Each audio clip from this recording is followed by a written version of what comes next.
No!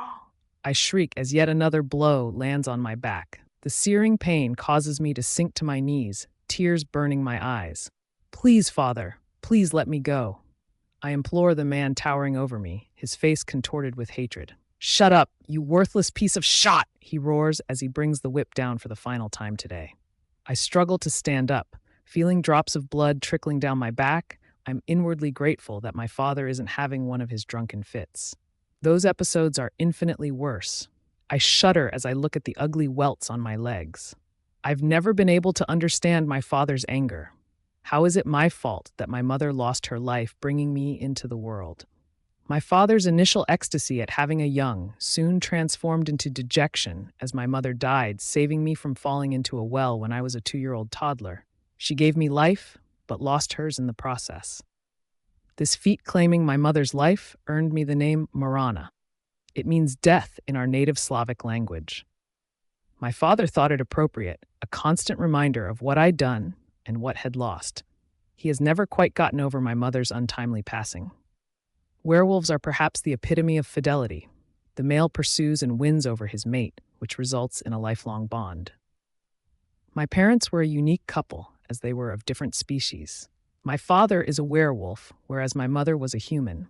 My father has always been formidable. He is the second most ferocious fighter of his pack, a beta, and a trait which my mother found irresistible. Their union, however, was frowned upon by the pack, but my father never backed down on his decision. A young would have changed things. My mother would have been accepted as one of their own, and they would have lived happily ever after. Alas, that wasn't meant to be. My mother was apparently a wisp of a girl, petite and definitely on the thin side, even in the human world. Carrying a werewolf cub took a toll on her body. Looking at my father's enormous, brawny build, I sometimes think that their successful consummation was nothing short of a miracle, given the fact that my father is almost twice my mother's body size. He clearly loved her very much, still does, and always will. Hence his hatred towards me, the young who robbed him of his entire world, so to speak. Get out of my sight, now, and don't even think about eating tonight. His thunderous voice interrupts my thoughts. I don't need to be told twice. Dragging myself up, I limp towards the staircase and gingerly make my way upstairs. I wince with every step. The agony is beyond words. The excruciating pain in my stomach and belly is witness to my father's ruthlessness. As soon as I enter my room, I collapse on the bed. I'm drained. Fresh, unbidden tears cascade down my cheeks as I sob into the pillow. I've endured my father's rancor for 17 long years, and yet I still fall apart after every round of thrashing. My clothes are soaked, the crimson liquid staining the beige sheets. I force myself to move to the bathroom, half walking, half crawling. Standing under the shower, I let the lukewarm water wash over me. The sting is torturous. I want to scream, but I mustn't. My father loathes the mere sound of my voice. I place my hands against the cool tiles of the wall in an effort to steady myself. This too shall pass, I tell myself. Nothing lasts forever, after all. Maybe one day, the pain will not bother me. Perhaps there will come a time when I no longer have to call this place home. I stand in the shower until my legs are numb. Stumbling out of the bathroom, I search for a fresh pair of pajamas and put them on. Crawling into bed, I cry silently as I wait for sleep to engulf me. It's the only time I'm at peace. I wish I no longer have to wake up, but dawn never stops greeting me. Slowly, my eyes falter.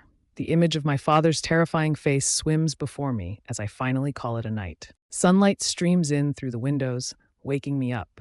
My back is awfully sore. Even the tiniest movement makes me flinch. I'm tempted to resume the really good dream I had been having, but I don't. Instead, I force myself to sit up and slowly rise to my feet.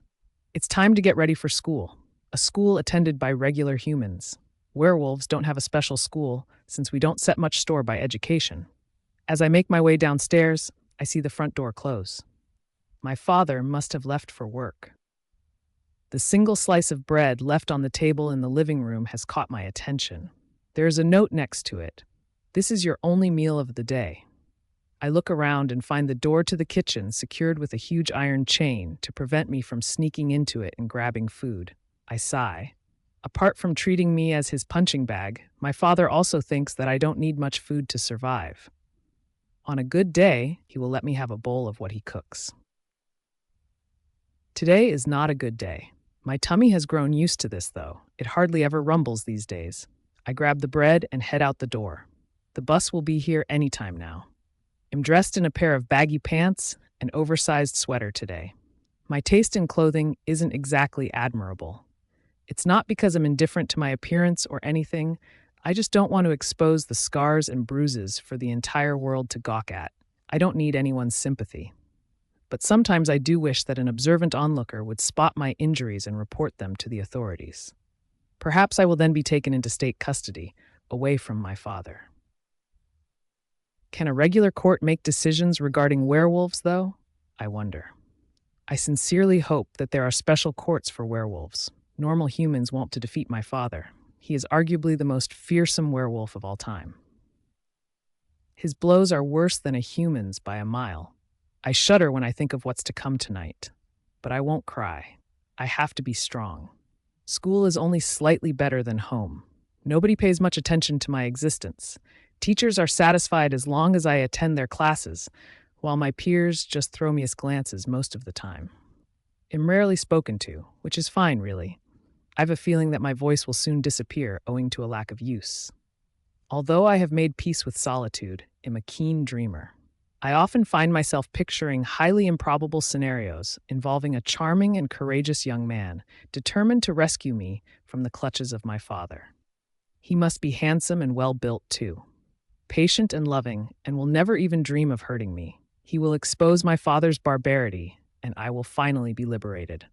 I know. Nobody in their right mind would challenge my father, not for me at least, unless they have a death wish. Morana? The teacher's booming voice interrupts my daydream. I look at her, puzzled. Is she asking me a question? I wonder. As I open my mouth to speak, she proceeds to call my classmates' names.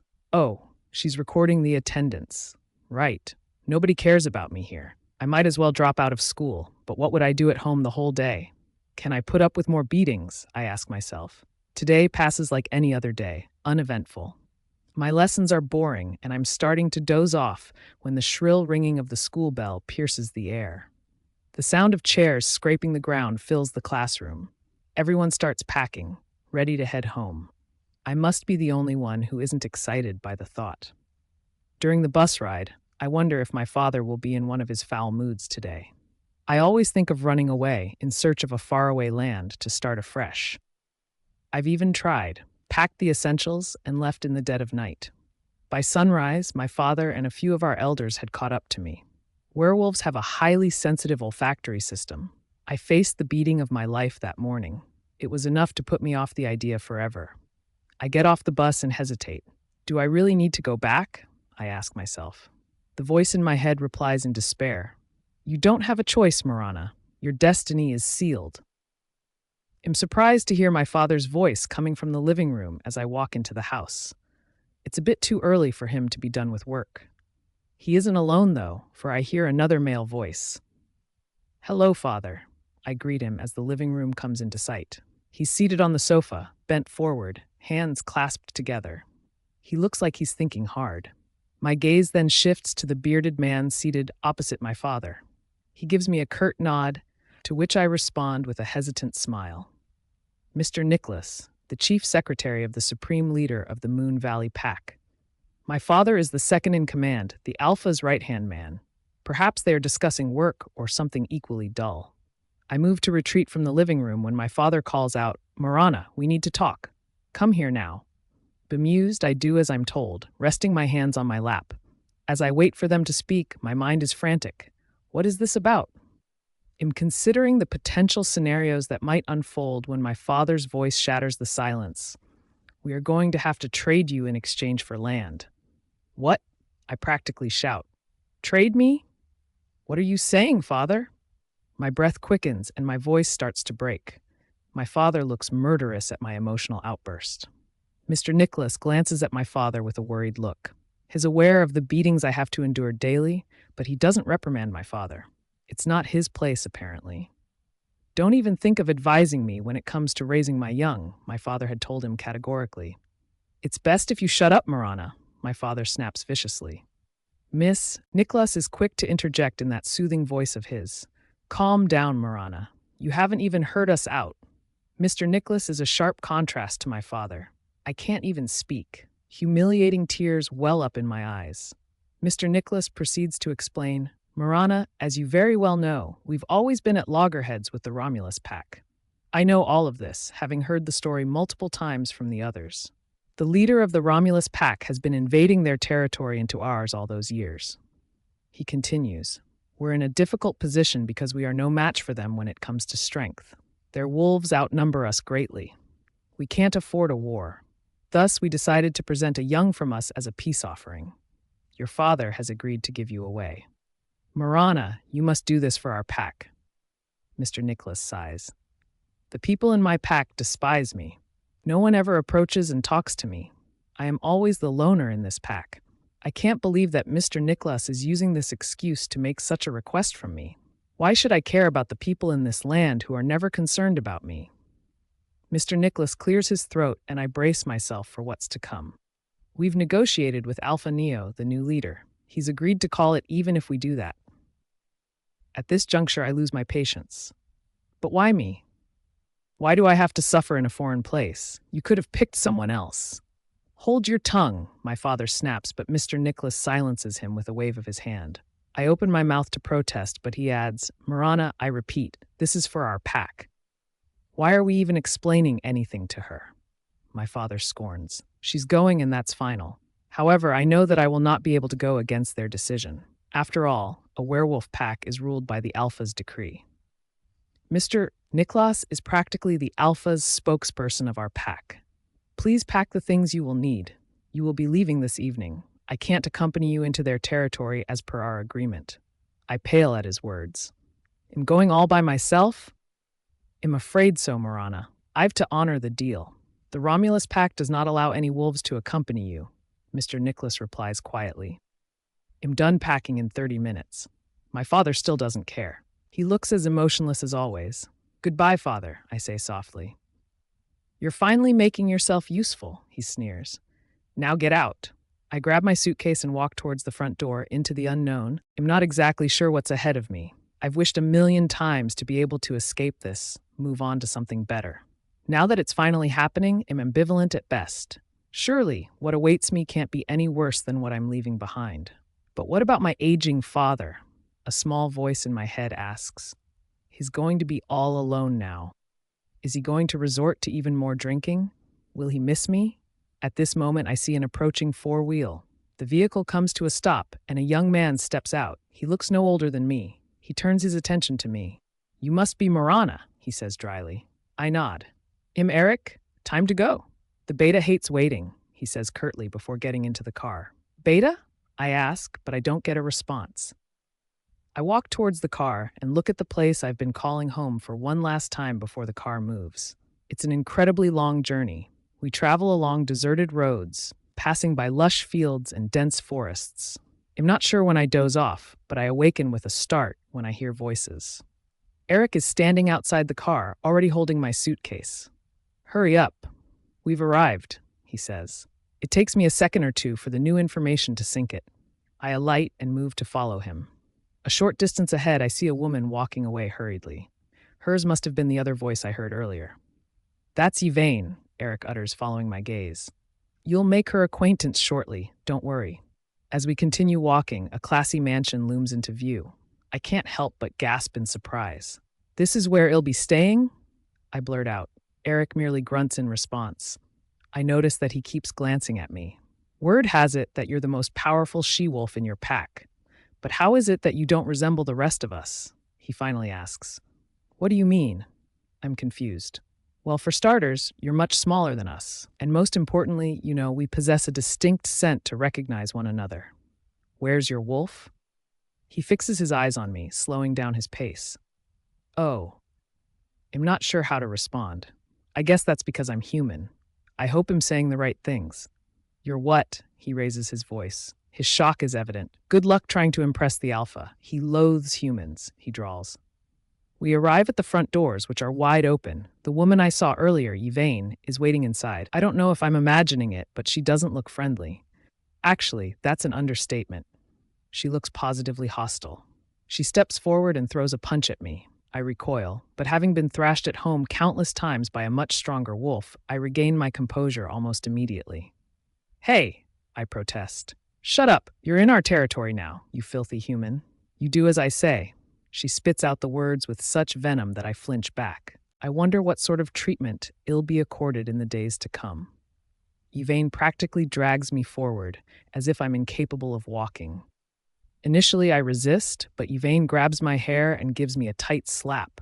I decide to oblige, realizing that my struggle isn't going to yield any positive returns. I'm fighting my tears as Yvain hauls me downstairs to a room at the end of the corridor. My father and my pack have just given me away to a nemesis. Now that I'm here, am I going to be imprisoned and rot in the enemy's lair? Yvain finally loosens her grip on me. We've reached the room. She pushes me inside. I stumble through the doorway, taking in my surroundings. The room is dingy and smells musty, in contrast to the rest of the mansion. Suddenly, my body lurches forward. I lose my balance and fall face first onto the cold, hard floor. Before I can process my thoughts, I feel a foot on my back. I now realize that Yvain must have pushed me down, and now she's stepping on me. Perhaps I am used to my father's ruthless pummelings, because besides pain, I feel nothing else. I'm furious, but I laugh instead. "Is that all you are capable of?" I sneer. My words infuriate her. She now kicks me in the side. My body hurts like hell, but I continue to laugh. Eventually, after what feels like an eternity, she stops. Watching her pant gives me some sort of weird satisfaction. As I watch her leave, my muscles start to relax in spite of the pain before sleep slowly consumes me. I hear loud voices, arguments. A low snarl penetrates the still air, and I instantly recognize it as a werewolf's. This is no ordinary wolf. This particular werewolf is a leader. Maybe it's the beta that Eric mentioned earlier. Curious, I tiptoe towards the door, pausing as I grab the handle. "A human? Are you fucking kidding me?" The wolf yaps menacingly, his voice so loud that it can pierce through the wall. "I'm sorry, Alpha Neo, I thought you." Ouch! I hear a deafening thud, followed by a series of eerie, crackling sounds. Someone has just thrown his fist at the wall. Suddenly, the door to my room flies open, and in they come. I press my body against the wall, using my right arm covering my eyes, blocking the glaring light that comes from the oil lamps. "So, this is the human," a voice booms. "Show me your eyes." It is an order. I will not look at him. I will not be ordered around by the enemy. I will not pledge my allegiance to my enemy. Not now, not ever. "Didn't you hear that, you filthy human? Answer the Alpha this instant." Yvain screams into my ear while grabbing my hair. I lose my temper. I wriggle out of her grasp and shove her away from me. "Keep your trap shut. He's not my Alpha. I don't have to answer him. I will not," I say defiantly. The shock on her face is obvious. The Alpha steps forward and grasps my shoulders, pinning me against the floor with all his strength. The pain renders me breathless.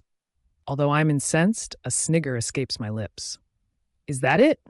My father is much stronger than all of you, and even he didn't manage to kill me," I spit. I lift my top and reveal a hideous, linear scar on my abdomen. "Nothing you do is worse than this. I'm used to this shot," I shout. I now look at the Alpha.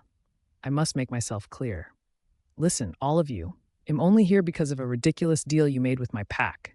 I don't know what you want with me. I don't have much to offer you anyway." I realize I'm raising my voice, but I'm not scared. My eyes start to tear up. But I stand my ground. Yvain looks livid. Alpha Neo has an odd expression. I can't quite place my finger on it, but it's a mixture of admiration, sorrow, and lust. Yvain decides that enough is enough. She starts to charge at me. I steel myself to fend her off, but before she touches me, she's held back by the Alpha, restraining her from hitting me. He then grabs her by the waist and sends her flying across the room. I'm baffled. I look at the Alpha. He's standing directly before me. His lips form a single word. "Mate." There's an intense glint in his eyes. Even Yvain is taken aback. "Alpha," she calls. "But," she starts to say, but is cut off by the stare he's giving her. "Whoever lays a finger on her, dies," he repeats fiercely. "My mate, she is," he says softly, gazing at me. "What?" My mind goes blank for a moment. "Alpha Neo, are you seriously thinking?" Yvain protests, but her words are drowned by the Alpha's thundering voice. "Enough," the Alpha shouts with an air of finality. "But she's human, Alpha. She's no better than a lump of filth. She's not worthy of you. We must get rid of her immediately.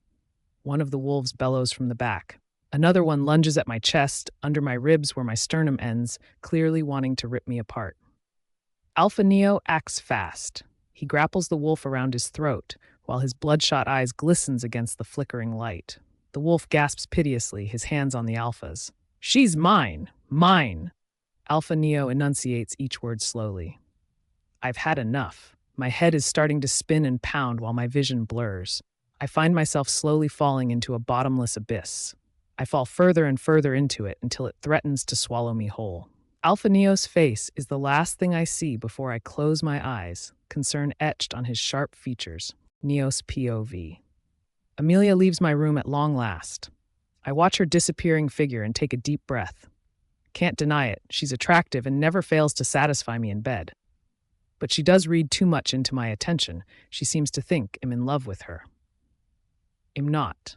Only the weak-willed seek love, and that's something that these she-wolves will never be able to grasp. I haven't always been this pessimistic. There was a time I thought I'd find my perfect mate and wed reign over the mightiest pack, but the odds of that are razor-thin at this point. Most alphas will have picked their mates by the time they are considered an adult, seeing as werewolves usually shift at 15. I shifted much earlier, at the tender age of 11, and yet I haven't found my mate even though I turned 23 last week. I acceded to the throne a decade ago, upon the untimely demise of my father. The rest of the pack had confidence in my leadership, largely because I didn't have a Luna. That's what an alpha's consort is known as, a Luna. I'm ambivalent about not having a mate. It does get lonely at times, but on the plus side, there's no one in this world whom my enemies can use to threaten me, thus rendering me undefeatable. A mate would make me vulnerable, and I sure as hell don't want that. A sharp rap on the door interrupts my train of thought. At my order, William, my beta, enters the room. Alpha Neo, the she-wolf has arrived, he states uncertainly. I wonder why he looks so uncomfortable. Has she been given a room? I ask. Yes, but there's something you need to know about her, Alpha. And I'm afraid you won't be happy, he says in a low tone. Go on, don't keep me waiting. I'm starting to feel irate. She's not like us. Her strength is pretty limited. He looks anxious. Limited? I was told that she's the toughest in their entire pack. Or was Alpha Maximus exaggerating? I roll my eyes at the thought. Alpha Maximus is the alpha of the Moon Valley pack. So you'll give her an intense grounding, I say matter-of-factly. Even that might not be enough, Alpha. He's barely looking at me. I think I might lose it. Why the hell not? What's wrong with you today? I hear myself shout. William takes a step back. I'm sure he sees the glint in my eyes. The wolf in me is raring to be let loose. He takes a deep breath, steeling himself. She's a human. He trails off. I'm speechless for a moment. A human? Are you fucking kidding me? I roar. My fury is beyond words. I'm using all my willpower to restrain my wolf. I have to see her now. How dare she walk into my territory when filthy blood courses through her veins? She's going to face my wrath. I immediately head out. She must be dealt with now.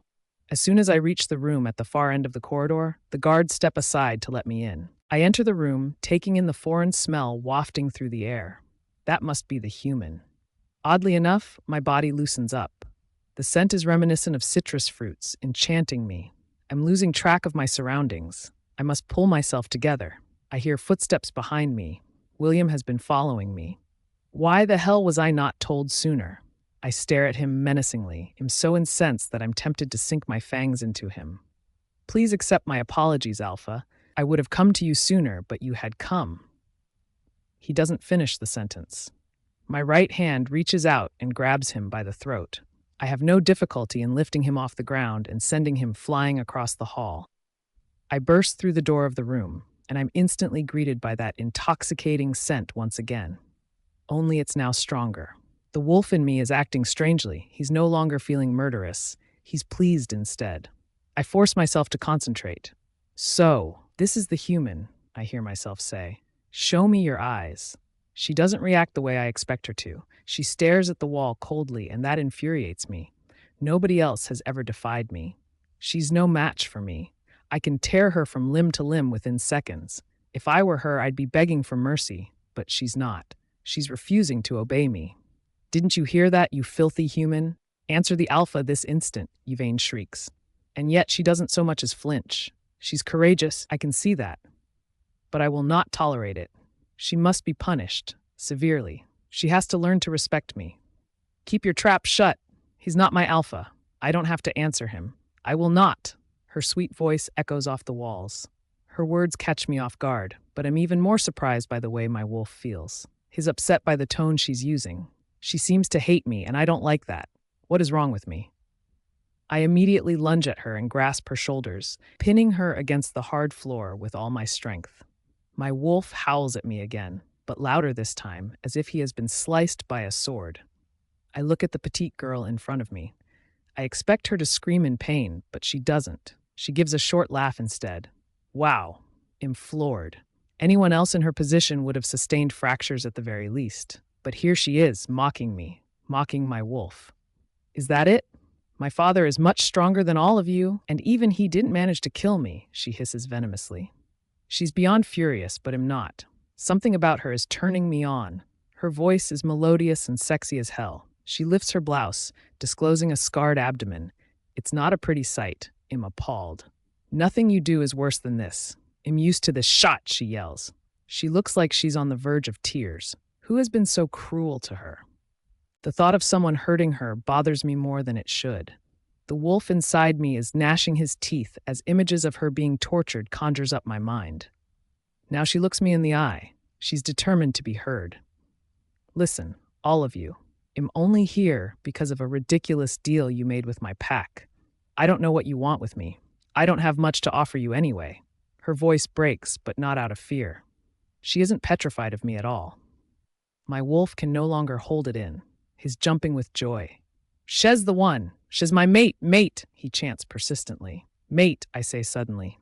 I'm standing right opposite her. I look into her eyes and I'm overjoyed that she's looking directly into mine.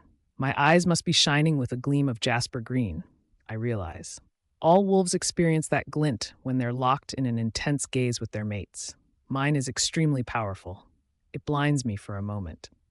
This has never happened before. My wolf is thrashing wildly, begging to be let loose. He wants to take his mate right now, right here. Seal the bond. Make her his. She looks away when she hears quickening footsteps. My wolf whines pitifully. He wants her to keep gazing at him. Her beautiful almond eyes are a feast. I turn towards the footsteps too. Who dares approach her? My wolf vows to protect her at all costs. Yvain is advancing towards my mate. She's about to hit her, but I'm too quick. I grab Yvain by the waist and throw her across the room. Bang! Yvain looks shell-shocked as she gets up. Alpha, she starts. Whoever lays a finger on her dies, I make myself clear. My mate, she is. I'm surprised by the tenderness in my voice.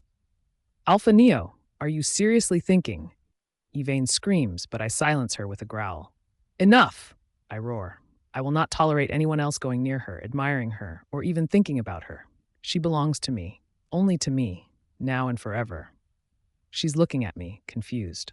I can't wait to be alone with her. I realize that I can't take away my gaze from her lilac blue eyes. But she's human, Alpha. She's no better than a lump of filth. She's not worthy of you. We must get rid of her immediately, one of the wolves shouts. Simultaneously, another one tries to pounce on my mate. I react instinctively. I wrestle the wolf to the ground and pummel him. Are they dumb? I just made myself clear. Nobody is to touch her. The wolf bays in pain, but I don't give a shot. She's mine. Mine! I spit on his face. I finally release him and get to my feet. I turn just in time to see my mate stumble. She's going to pass out. I jump forward before she collapses into my arms. Sweetheart, please look at me. I plead with her. She doesn't stir. I'm here, sweetheart. I can't believe I sound so pathetic. My own voice is making me feel nauseated, but I don't care. All I know is that my mate is unconscious. She needs medical attention now. I sweep her into my arms and rush into my castle. William is hot on my heels. Tears threaten. I never thought I'll one day be pining for a girl. But this is no ordinary girl. She's our Luna. My wolf snaps at me. I reach the infirmary and yell for the doctor. I lay her down on one of the beds, gently. I don't want to hurt her. There is blood on my hands. She's bleeding. Her creamy white blouse is stained deep scarlet. Did I do this to her? The thought pains me greatly. I grab a roll of tissue and begin dabbing my hands. The doctor has arrived. He's trying to remove her top. I feel a surge of possessiveness. The doctor hears my snarl. He stops what he's doing and turns to look at me, anxious. William approaches me, taking a deep breath. I realize he's trying to pacify me. I calm down and gesture at the doctor to resume his work. He unbuttons her top, and there she lies, all her bruises on display. Her injuries are horrendous. Some are still healing, while others have led to permanent scarring. I notice a long, jagged scar snaked down on her pure, fresh olive skin. I can tell the wound must have been very deep. I wince. Who could have done this to her? A beast, surely. Anger fills me again. I realize that William's eyes are fixed on her and I can no longer control myself. I shove him against the cabinet not far away, my fingers wound tightly around his neck. Enjoying the view? I know I sound murderous. "No, Alpha. I'm just looking at the bruises. I don't mean anything else." "Sorry," he stutters. I bare my canines. "She's mine," I shout in his face. "Yes, Alpha. I'm already attached." His fear is evident. I release my grip and walk towards the bed. I'm already furious with the doctor for undressing her, but I have no choice, as only he can save my mate. William, on the other hand, is asking for trouble. I watch as the doctor lowers down her pants slightly, revealing another pair of scars that look like a washed-out fishbone on her hip. I wish I could unsee the sight before me. The skin around the scars is also slightly discolored, suggesting that they never get to heal properly. How I long to pull her close and hold her against my chest forever. Nobody can harm her for as long as she has me. My wandering thoughts are distracted by some form of writing on her forearms. I inch closer to inspect and realize that she has tattoos on both arms. Together, the words read as "Be courageous." How apt. She displayed tremendous courage when I first saw her earlier today. 30 minutes later, she's been attended to. I'm sitting at the foot of her bed, her hand in mine.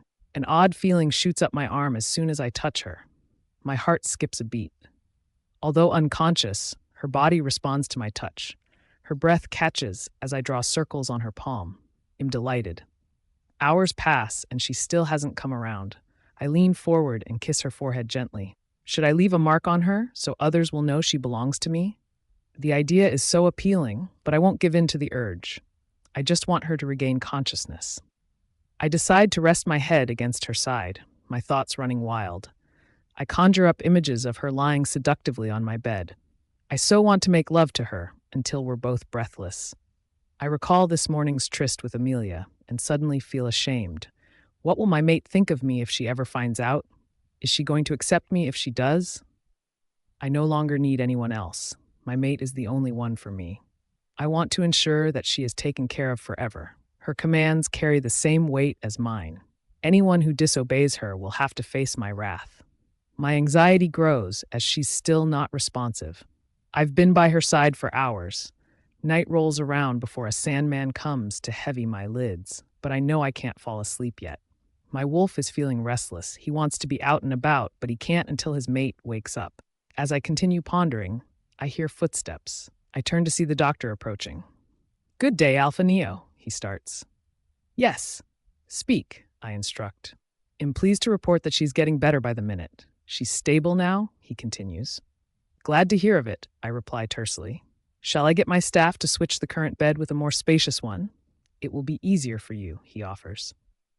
"I've got a better idea. Why don't I move her to my bedroom instead?"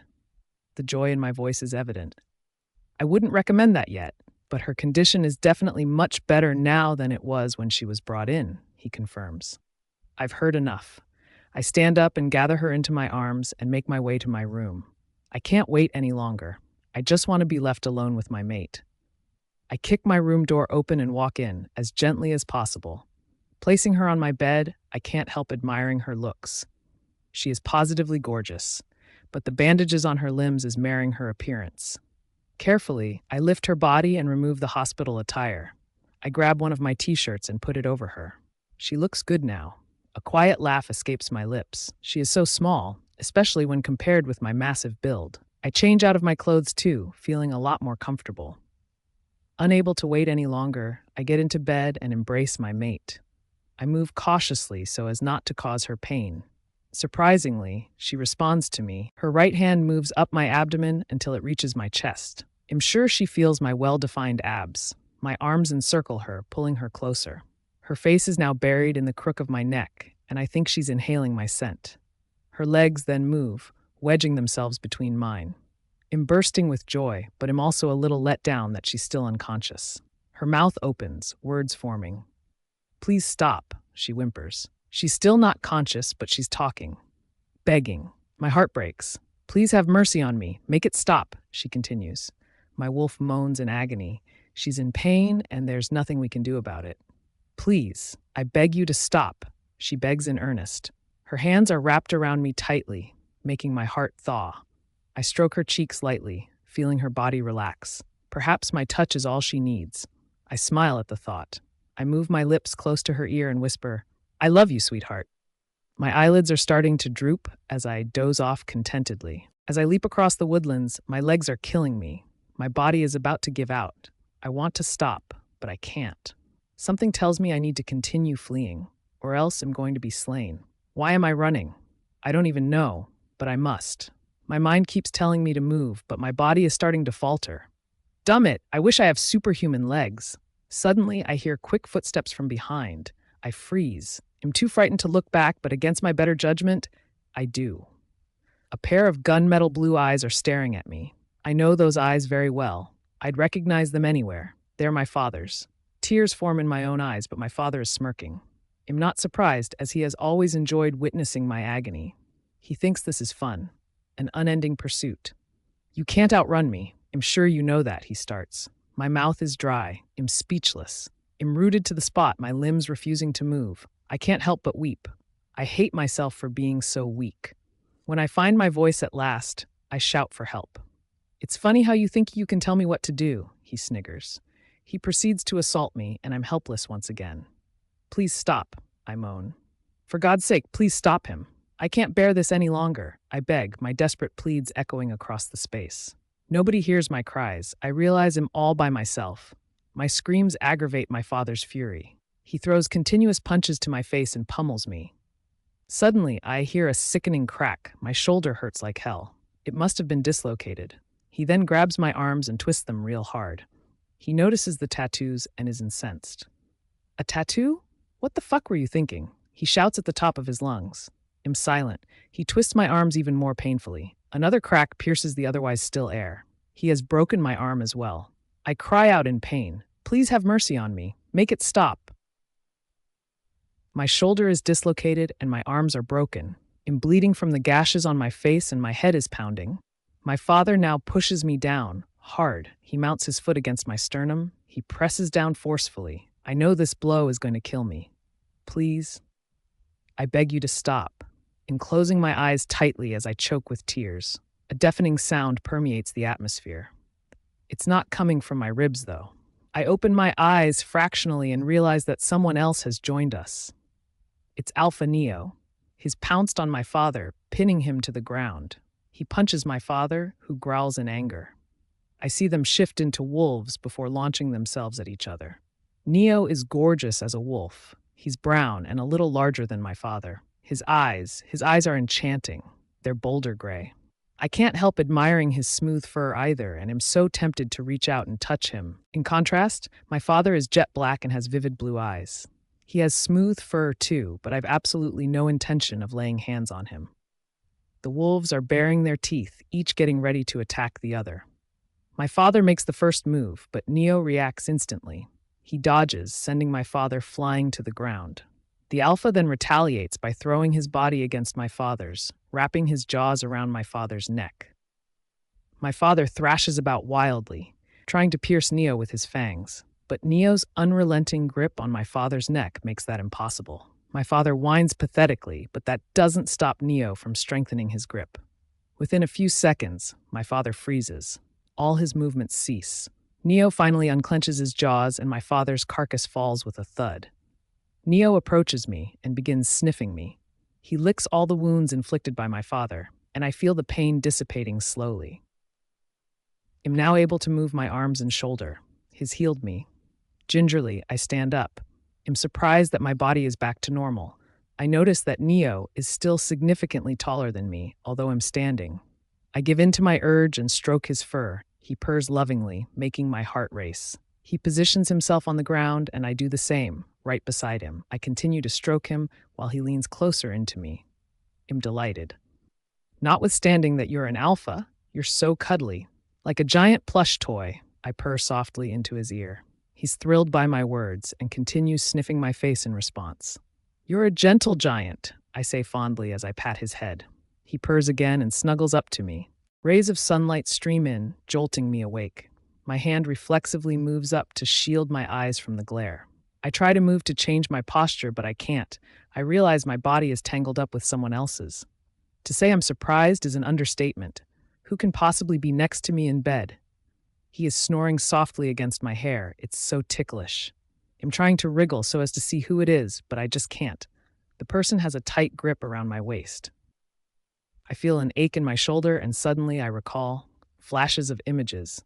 I see my father, Alpha Maximus, the new pack, and I don't quite know how to interpret this, but an image of Alpha Neo pops into my head. I let out a sigh of shock, seemingly waking the other person up. I'm finally able to move and get a good look at my sleeping partner. It's Alpha Neo. Still groggy, he gives me the most adorable grin and pulls me closer again. Resistance is futile, I realize. Has got such an attractive physique. Unbelievably, my arms reach out and embrace him. I'm now able to feel his bare chest. Bare? So he's topless? I blush at the thought. 2 more minutes, please, sweetheart, he whispers seductively. His words make my heart skip a beat. What? What on earth has gotten into me? This is Alpha Neo. He assaulted me. Just another asshole. So why the fuck do I feel this way? I'm disgusted with myself. But something inside me thaws, and I realize that nobody else has made me feel this way. I'm struggling to get out of his arms. No, stop fighting me, sweetheart. He still sounds so drowsy. I can't help noticing how endearing he is. I'm still trying to release myself from his hold, but he gives a low snarl. Fear grips me. I am worried that I may have woken him up. But then he grins again and snuggles up to me.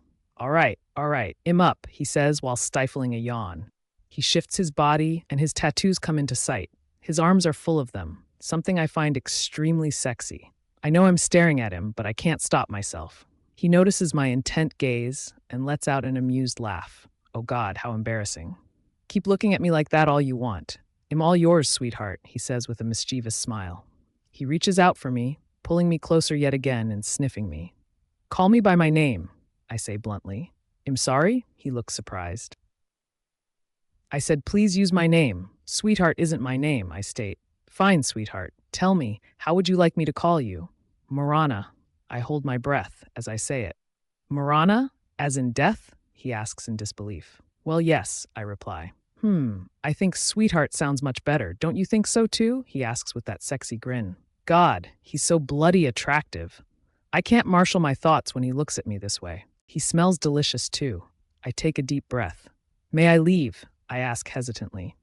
Neo is looking at me with a mixture of uncertainty and anxiety. He pouts, and all I can think of is how much I want to nibble on those lips.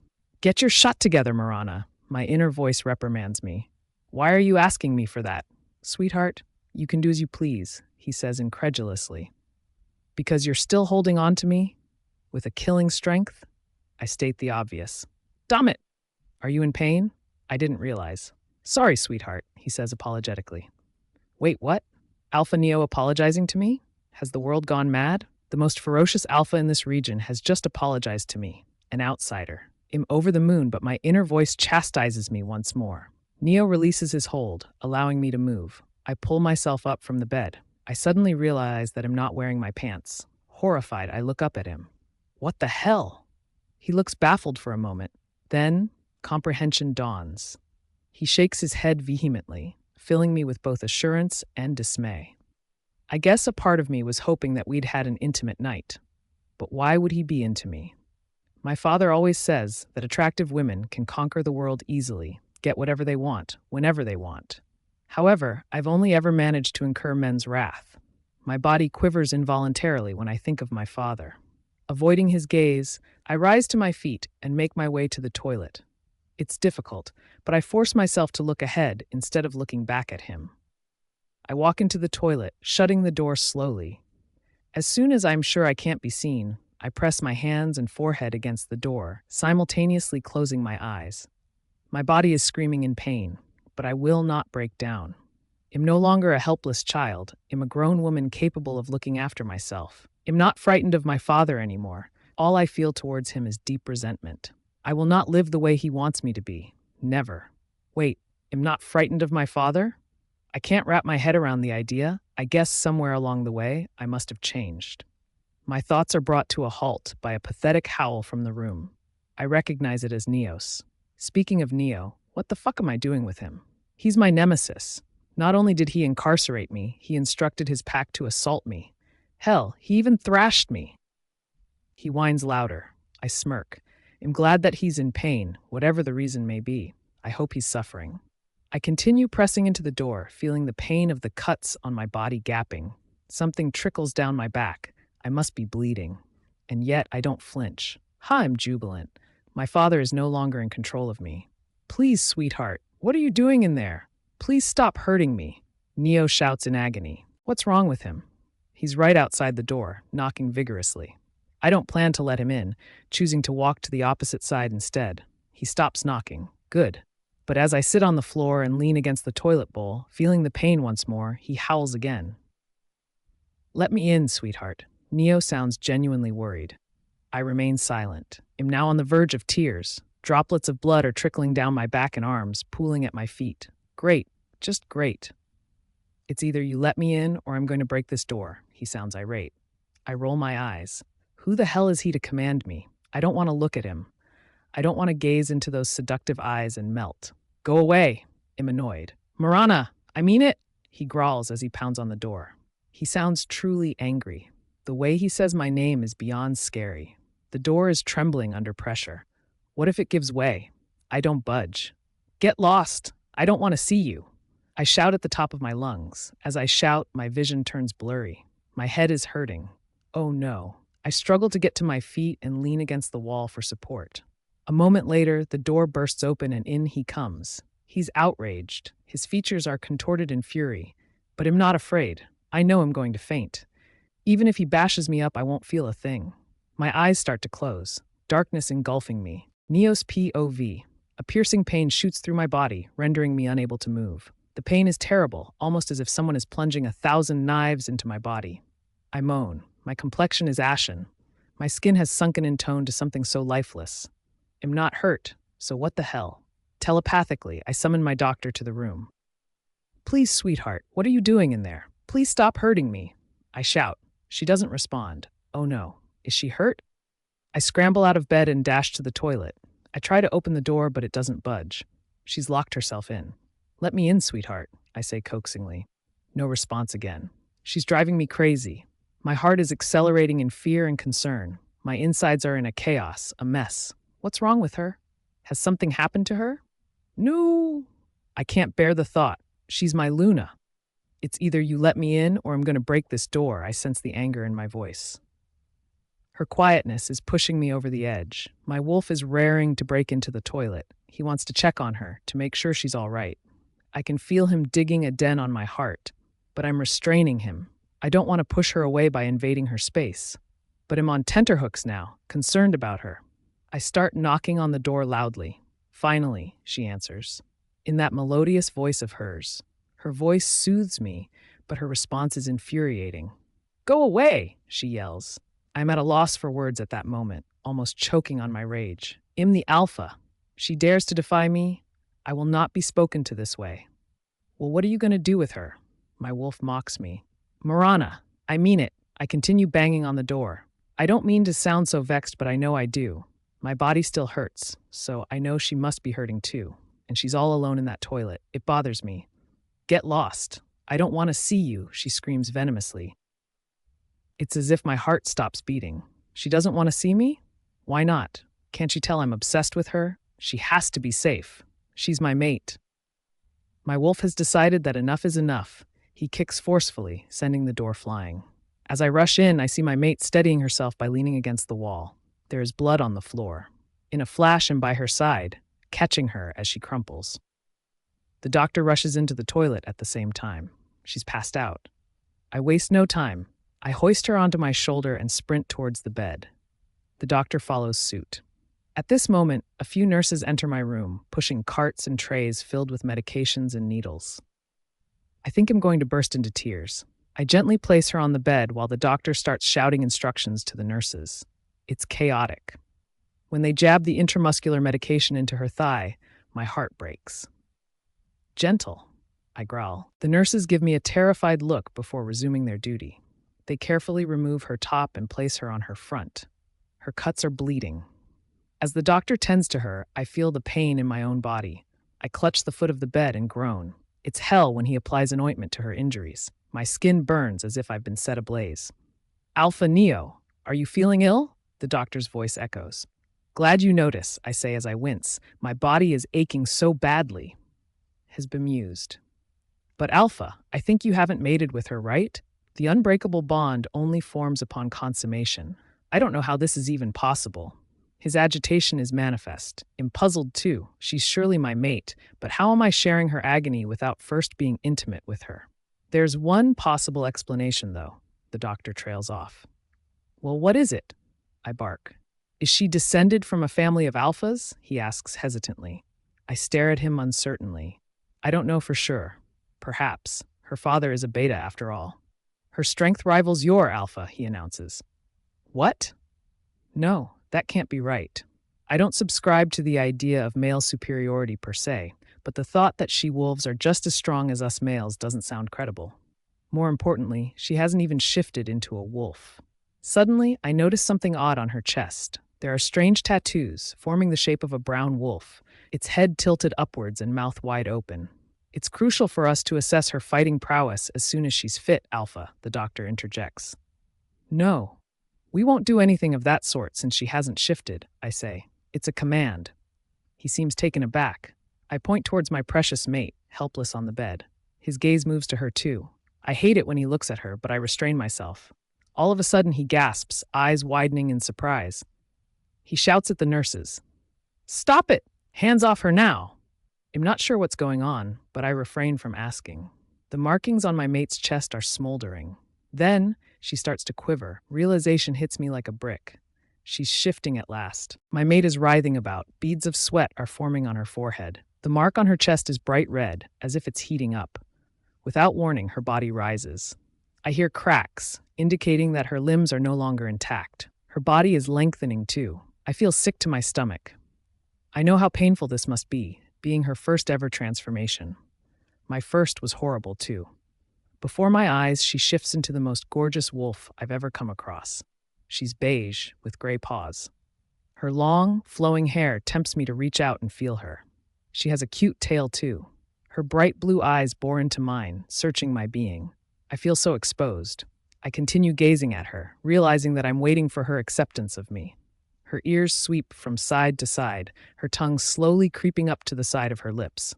She's probably the only one whom I'd accept as my equal, and gladly too. Something on her side catches my attention. It's an exact image of my wolf. Looks more like a birthmark as it's black. I find that so sexy. I notice another birthmark too. It's in the shape of flames. She's larger than any of the other she-wolves I've laid eyes on. We werewolves are superior to regular wolves in terms of size, although we don't supersede the bears. We're somewhere in the middle. Shifting is horrendous, particularly on the first try. Although the pain doesn't last long, it's indescribable, and eventually we become immune to it. But the first time usually feels much longer. I'm sure she's waiting for it to end. She'll be able to feel her strengthening bones moving and adjusting. Her face is elongating too, and soon she'll have heightened senses. She'll be able to pick up sounds from miles away, smell pretty much anything, no matter how deep it's buried. Her eyes will function well even at night, so she'll be able to hunt her prey. She's gazing at me from the bed. I'm her mate after all. I transform into my wolf and gently make my way to her. She gives a low growl and bares her teeth. That means she's ready to launch an attack. I'm bewildered. She looks hostile, but she looks like she's enjoying this too. I grin. I lower my body and pause, waiting for her to lunge at me. Her tail slowly moves. She looks at the open windows and takes in the gentle breeze that's blowing. The wind brushes against her fur, pushing it back. She looks positively angelic. I swear this image of her will forever be etched on my mind.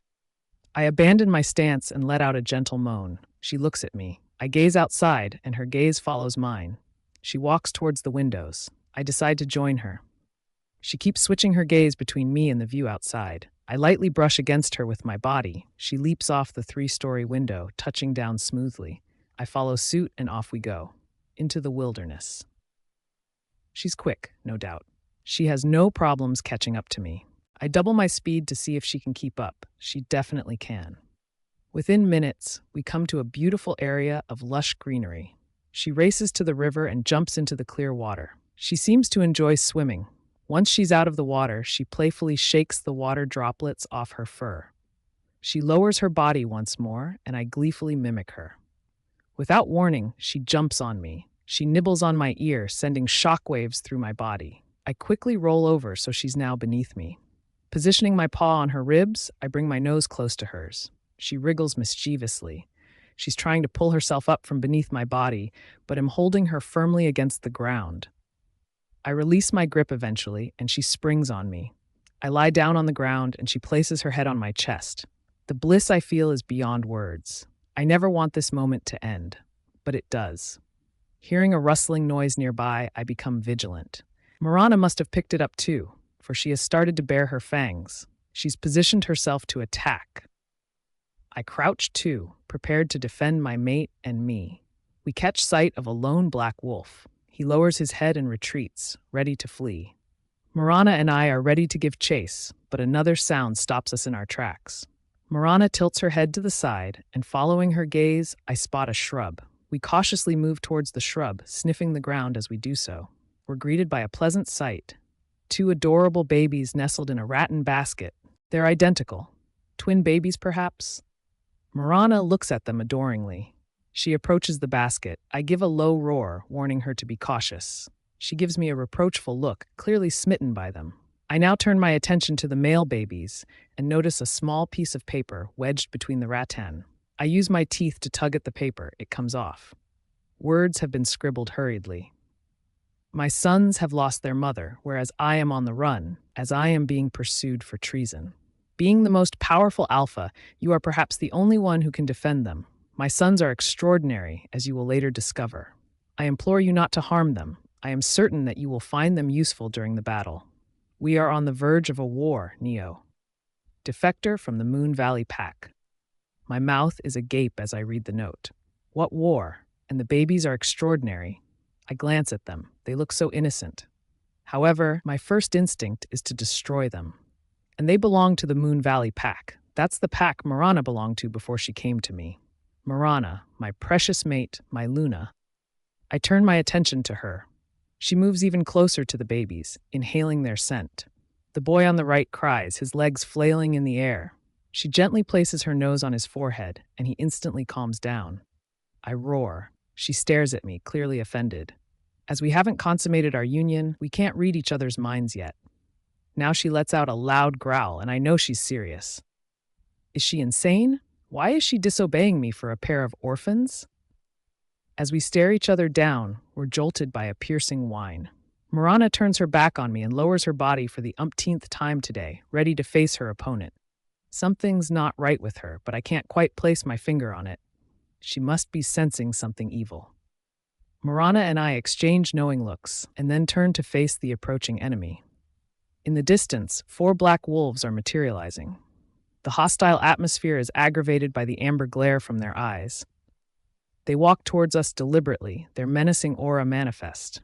Upon closer look, I realize that one of them is carrying the carcass of another wolf on his back. It's the wolf we saw earlier. So he didn't make it. The carcass is hurled to the ground.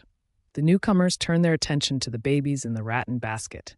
They look hungry, but Morana is not having it. She automatically steps forward and positions herself before the basket. She bares her fangs. The wolves stare daggers at her. I can't hold back any longer. I give a deadly growl, lowering my body as I do so. I'm ready to strike whoever dares to lay a finger on my mate. No one hurts my mate.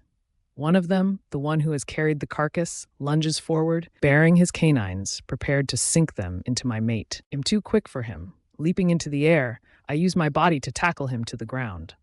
In an instant, my canines are buried deep in his chest, ripping his heart out. One down, but the others are furious. I hear all of them growling at once, and they throw themselves towards me with a vengeance. I too lunge for them, my mouth wide open. I manage to grab two of them, having them in a chokehold. Showing no mercy, I strengthen my grip, feeling their limbs break apart. Before I can turn my attention to the fourth wolf, he runs forward and scratches me viciously. I'm caught off guard. My back starts to bleed profusely. Morana has seen enough. I can tell she's enraged. She gives her most threatening growl yet and leaps forward. She's so powerful, but her movements are admirably lithe. The wolf is poised to harm her. He runs forward just as she does. They collide midair. He's no match for her. She overpowers him effortlessly, wrapping her paw around his neck, holding him in a killer grip. She tightens her hold on him, his body convulsing violently.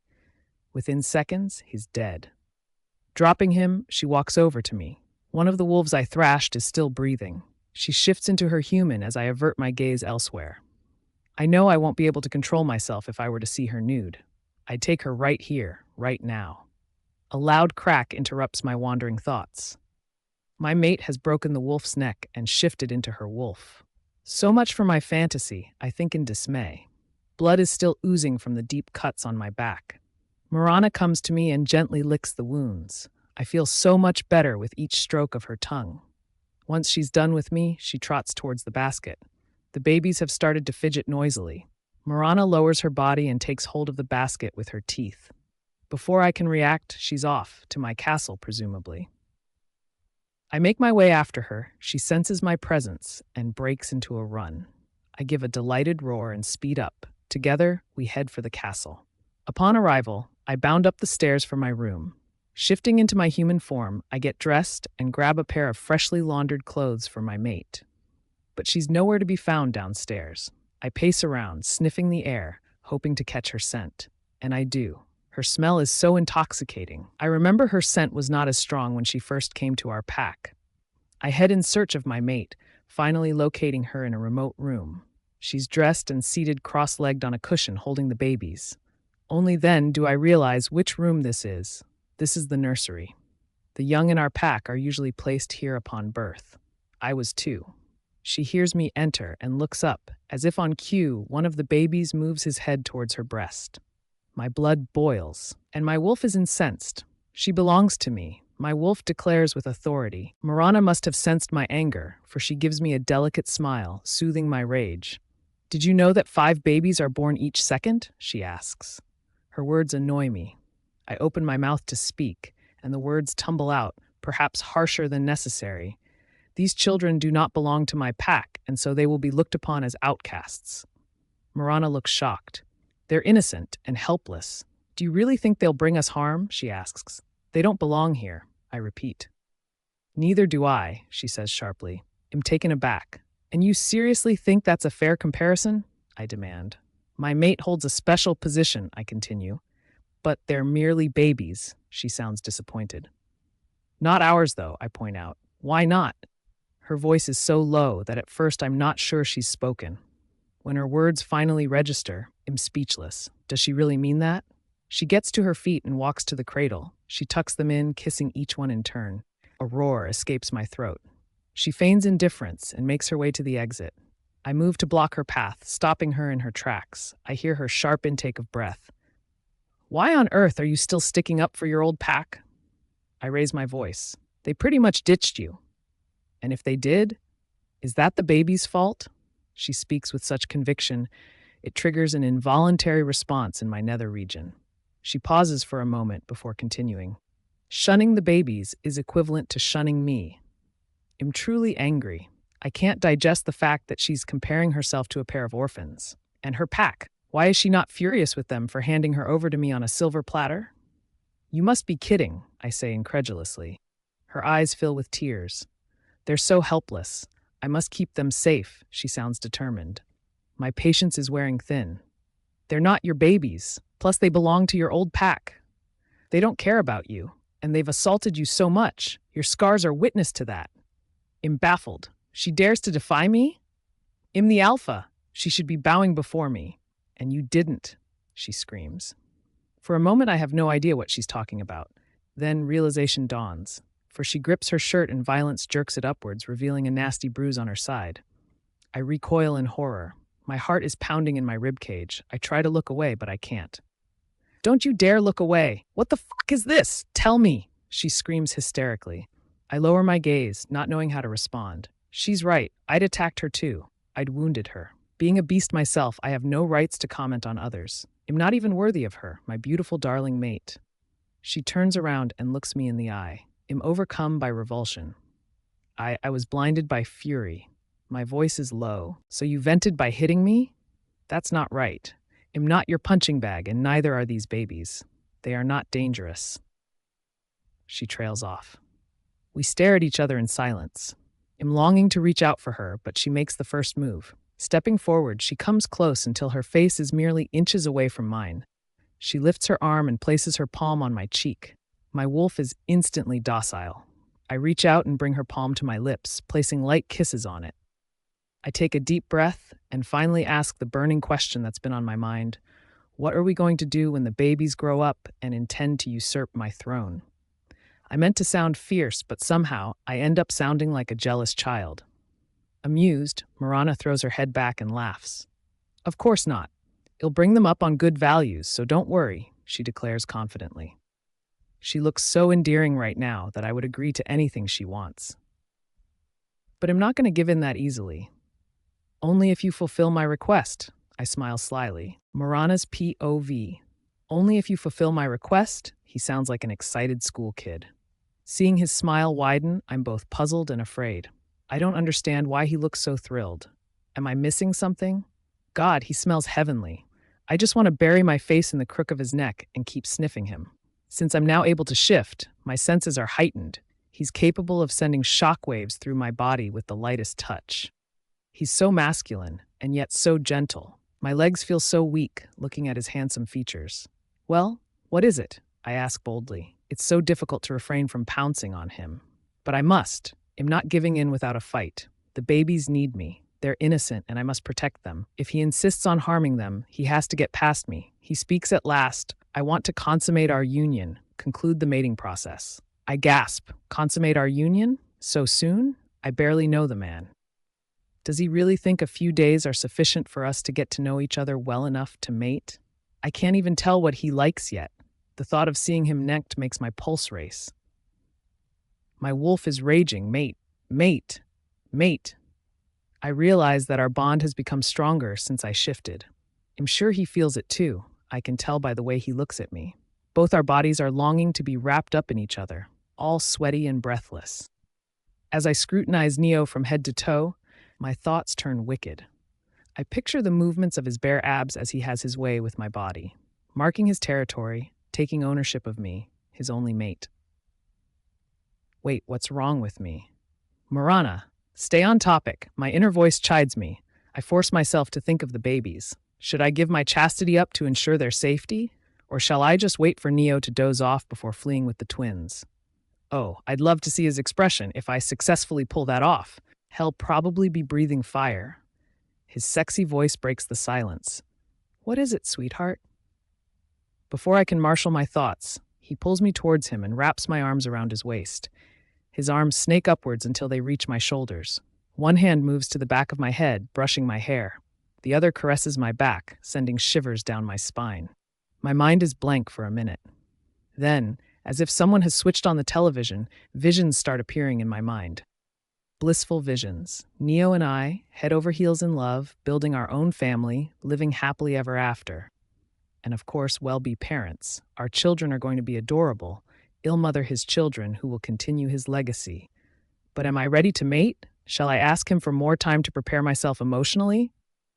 Of course you're ready, my wolf shouts at me. She doesn't want to wait any longer. Hurry up, sweetheart. He mocks me. I'm so nervous that I stutter. Well, I don't know if I'm ready, B, but I'm willing to do it for the twins. Neo looks at me in wonder. His lust is evident. I blush. The babies mean that much to you? He asks gently. Wordlessly, I nod. He looks at me with an odd expression, one I'm unable to interpret. Fine. I'll stake my claim now, but well, only mate once you're prepared, he says with authority. His decision takes me by surprise. Really? I blurt out. Neo smiles, displaying a row of perfectly white, gleaming teeth. Sweetheart, you're my mate. That makes you my equal. You're not my slave. Yes, I do want to seal our bond, but I won't push you when you're not ready, he explains. Are you sure? I ask in disbelief. Of course I am. I've hurt you enough. I promise not to cause you more pain, he says remorsefully. I'm touched. Nodding my head, I pout playfully. I stop moving.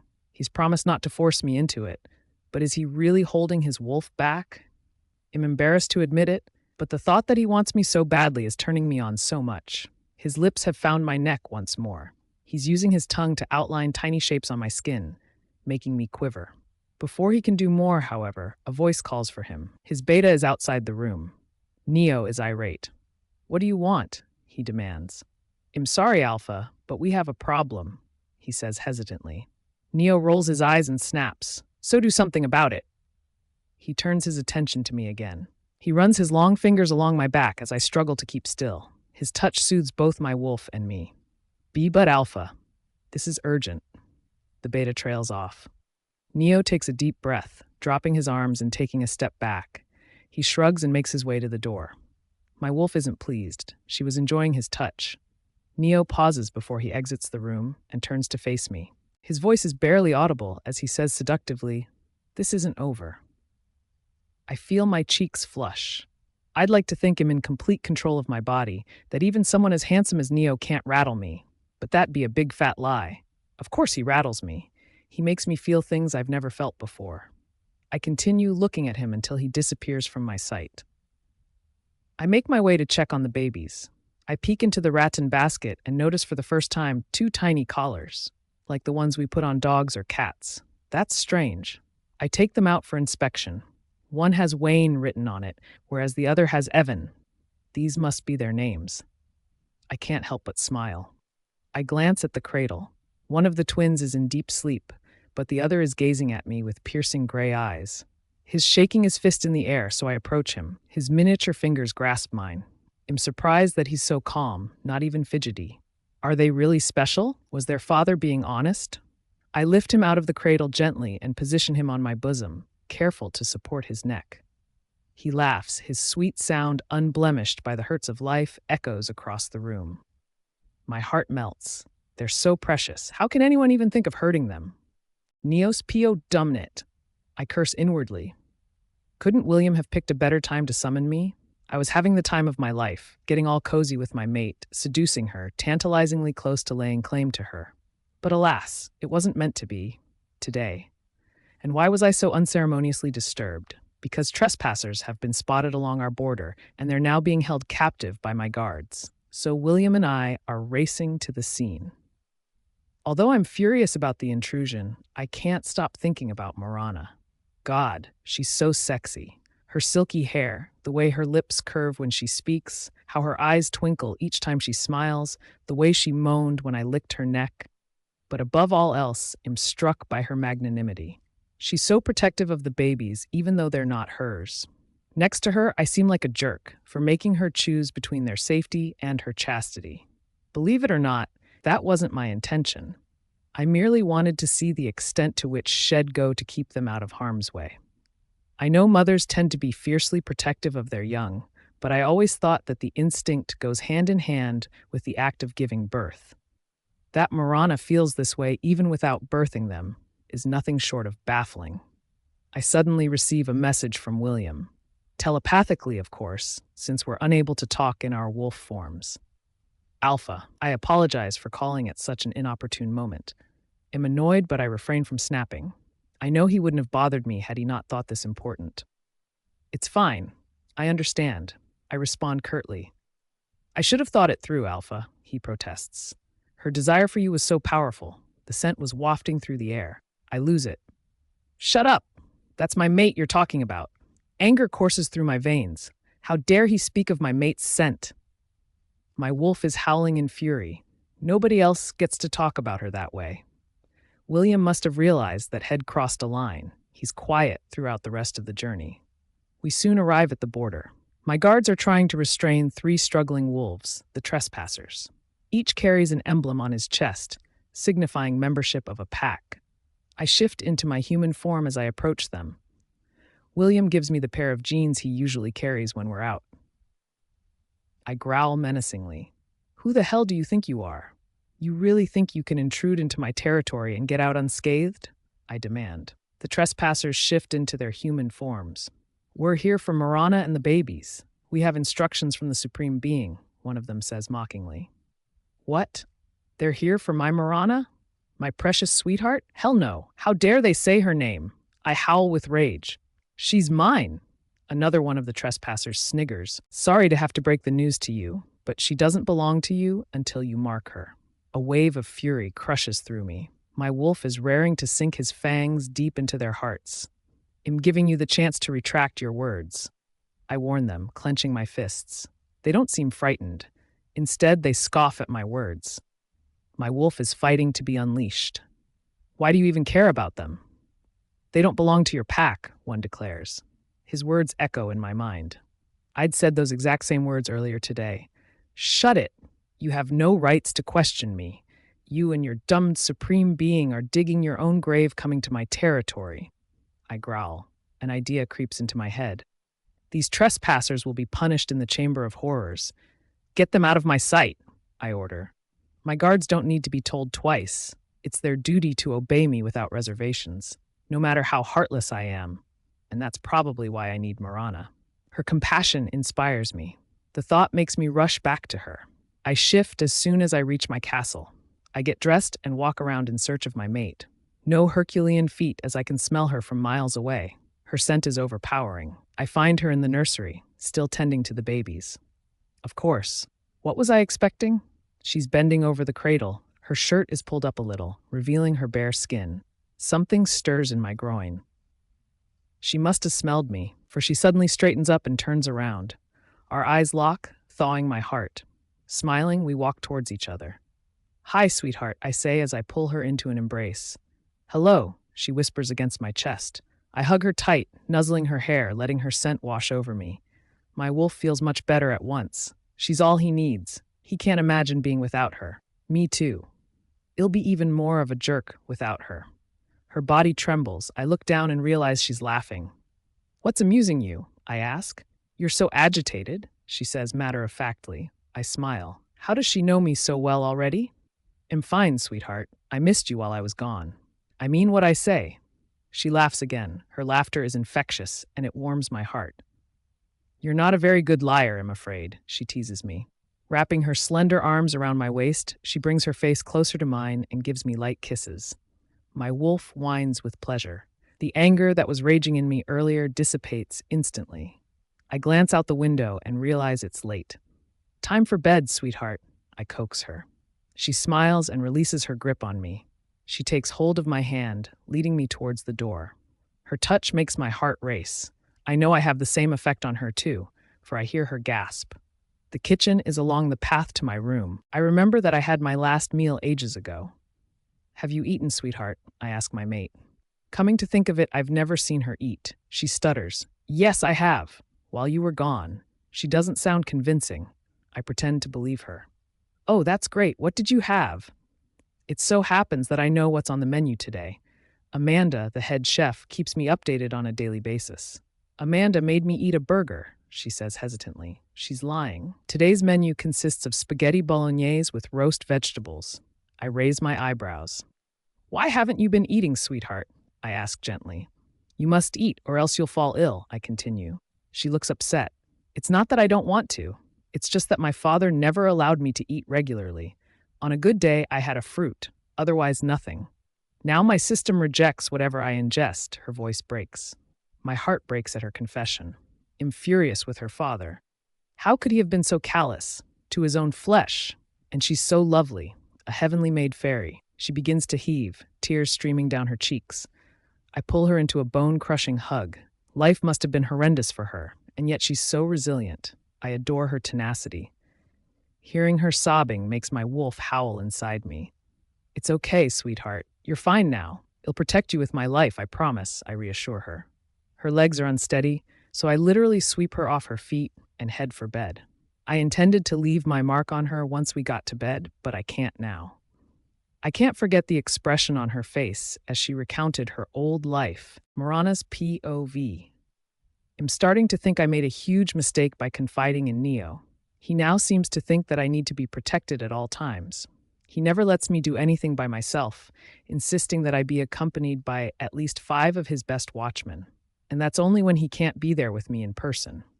It's as if he's afraid that I'll vanish into thin air. Although I was flattered by the attention initially, now I'm starting to feel suffocated. I mean, I do enjoy spending time with him, but not when he treats me like a child. He has no qualms about holding me close in public. He seems to relish it. At the moment, he's in the middle of a serious discussion with the senior members of his pack. They're strategizing to conquer other regions. It's an interesting discussion, but I have no desire to be a part of it. How I wish to be left to my own devices. But of course, that's not going to happen. Neo has made it clear that I'm to wait for him. To drive the message home, he's made me sit right next to him, one of his hands resting on my thigh. His warm touch makes me blush. I'm so embarrassed that I refuse to look at the others. I can't even stretch, for Neo's grip on me will strengthen, his claws digging into my flesh. I sigh. He really needs to relax. Frustration mounts in me. My wolf is starting to whine rebelliously. She feels trapped staying put in one place. Although I've shifted only once so far, it feels like I've been a wolf forever. It feels so natural, to be out in search of prey, to run around without being held back. I squirm a little. Neo turns to stare at me. He looks irritated. I sigh. William is saying something, and Neo turns to face him once more. God, I feel so restless. I wonder what I'd do if I decide to get up and walk off. I persuade myself to wait a little longer. 3 hours later, I'm positively livid. Does he think I've nothing better to do? I can't believe he thinks I should sit around with him in a meeting I'm not even a part of. My legs are numb and my back hurts. Doesn't he feel tired holding me all the time? I'm sure he does. Regardless, I've had enough. I need to leave. Right now. I move a little and start to rise. Neo's reflex is quick. He grabs my arm and pulls me close, hissing, "What are you doing?" "I am hungry. I will go check the kitchen, if that's okay with you." I'm trying to keep the annoyance out of my voice. I tug my arm and finally release myself. He's staring at me wordlessly, as if he's considering my words. I turn to leave when I hear his booming voice commanding, "Nathan and Carl, you are to escort Morana to the kitchen. Now." What? I roll my eyes in exasperation. I'm tempted to snap at him, but what good would it do? It's not like he listens to me. He's an alpha after all. I ignore him and make my way out. 2 muscular men are right behind me. This is so awkward. I am so embarrassed that I don't even dare to look at the servants who pass by me. As soon as I reach the kitchen, I turn and look at them. "It'll be fine. Thanks a lot," I mumble before heading in. Nodding silently, they position themselves at the entrance to the kitchen. Shaking my head, I shut the door and bolt it. I have to get out. Although my wolf wants to be with her mate, she is longing to inhale the fresh air outside too. I scan the room and notice a medium-sized casement window, just enough for me to climb through. I try to slide the pane, but the noise catches the guard's attention. "Is something wrong, Luna?" one of them shouts. He sounds nervous. "All good. Just a minute," I say cheerfully. I try to slide the pane once more, but more gently. It moves to the side, and I'm thrilled. Removing my clothes, I push myself through the window and let myself drop. I shift midair, touching the ground on all fours. Finally, my wolf howls with pleasure. I race for the trees ahead, jumping in joy. A short distance away, I see a stream filled with clear water. I'm so tempted to jump in and wade, but dismiss the idea almost instantly. I need to get back soon, so I take a gulp of water and decide to leave. As I head for the castle, I hear Neos growl. "Dumn it! Does he know already?" I quicken my steps, heading for the kitchen. Which floor was that again?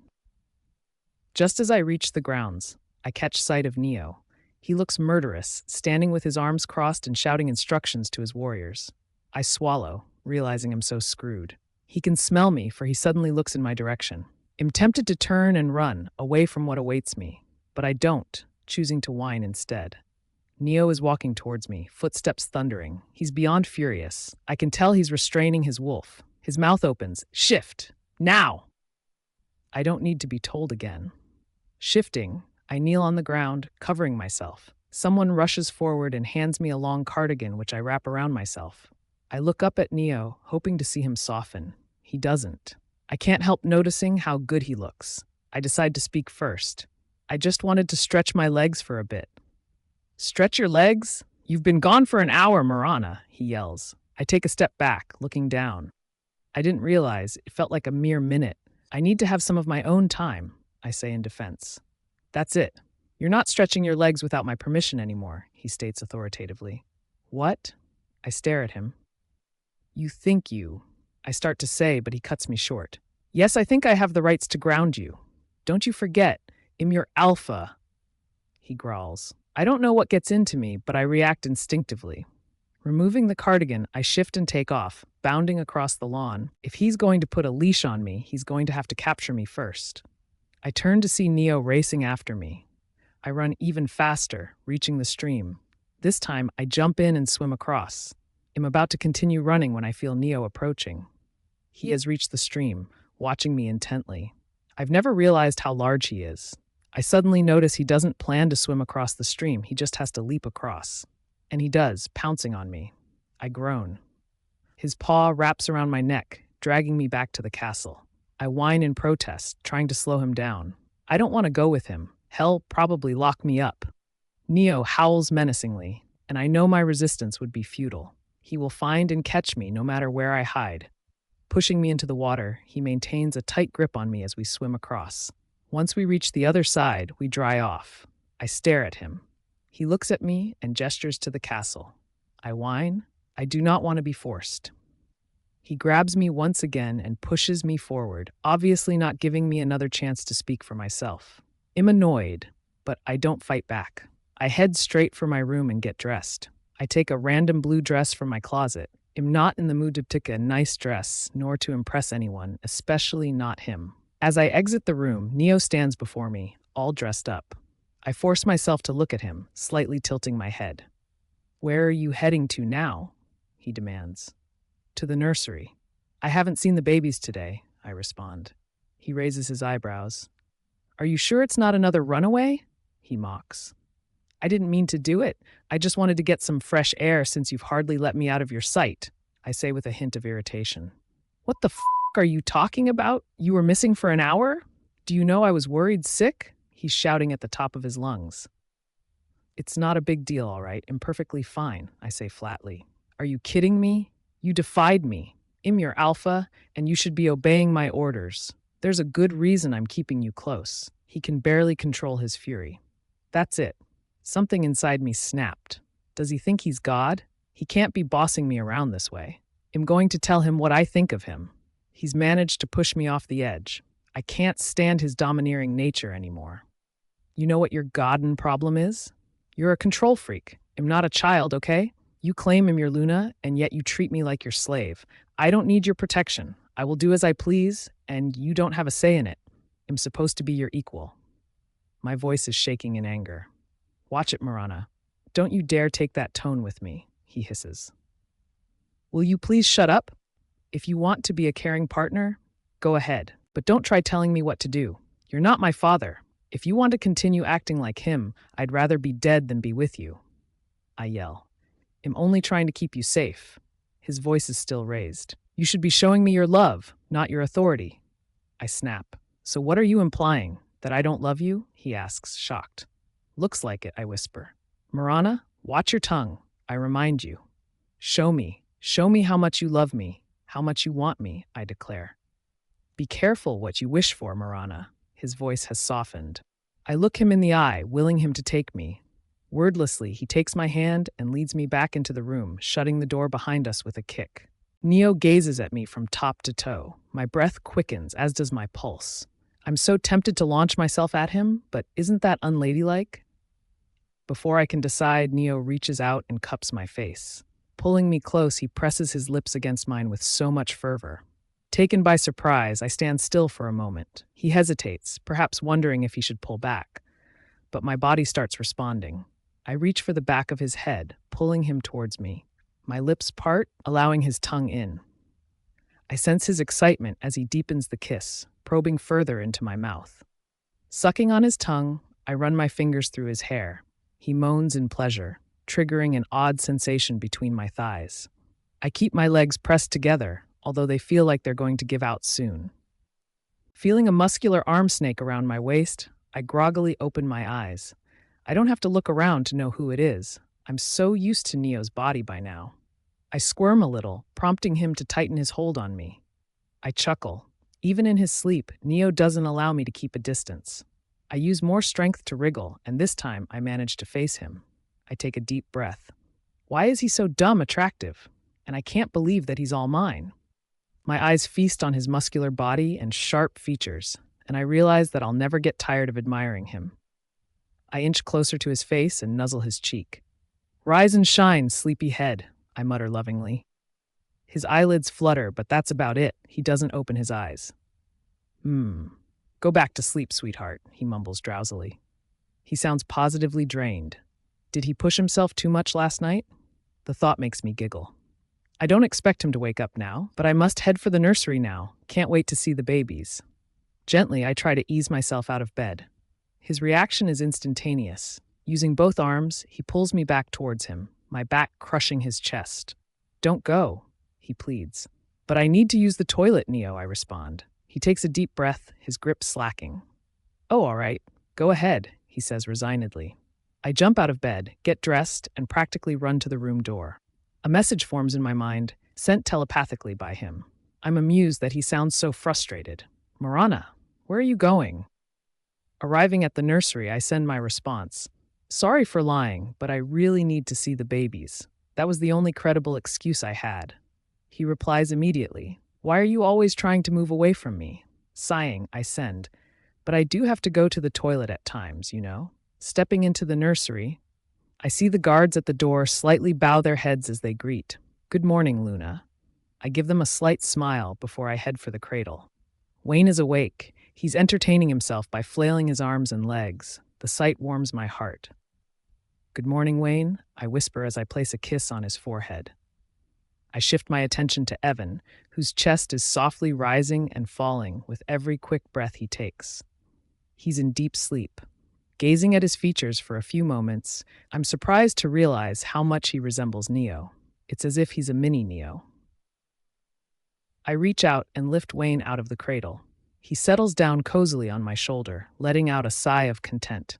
It suddenly hits me that I don't know what their names are for sure. I merely assumed that the collars I found belonged to them. But I do like the names, therefore I've decided to stick to them. At this point, Evan's eyes flicker and he's up. His gray eyes are so reminiscent of Neo's. He suddenly smiles at me and starts shaking his arms and legs. I'm guessing he wants to be held too, so I lift him out of the cradle too. He settles into my bosom, one of his thumbs in his mouth. I can't but adore them. I lower my head and whisper into Evan's ear, "Hi, sunshine." But for some reason, he's restless. He keeps fidgeting, making it difficult for me to hold on to. So I place him back in the cradle when something catches my eye, a tattoo on his shoulder. What? Who the hell tattoos a baby?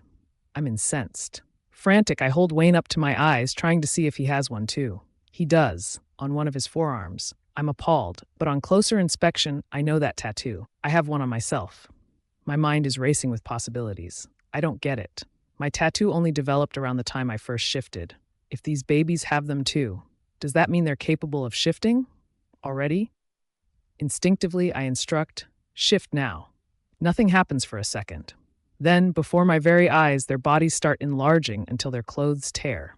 They've shifted into gray cubs. Wayne's paws are slightly brownish, whereas Evan has a tuft of black fur on his back.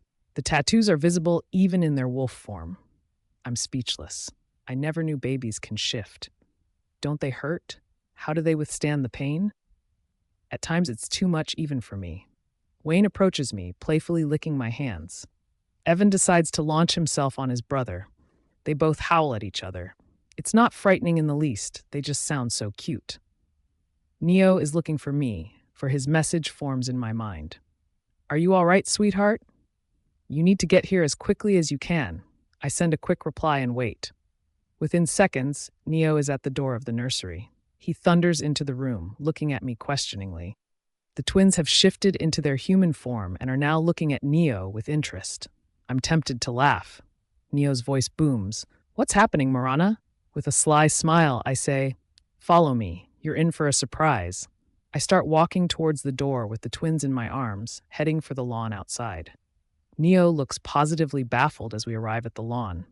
Mind telling me what this is about? He asks irately after I dismiss the guards that follow us. Clearly, he has no patience, but I already know that. Chuckling, I gently lay the babies on the grass and shift. I feel Neo's searing gaze on me.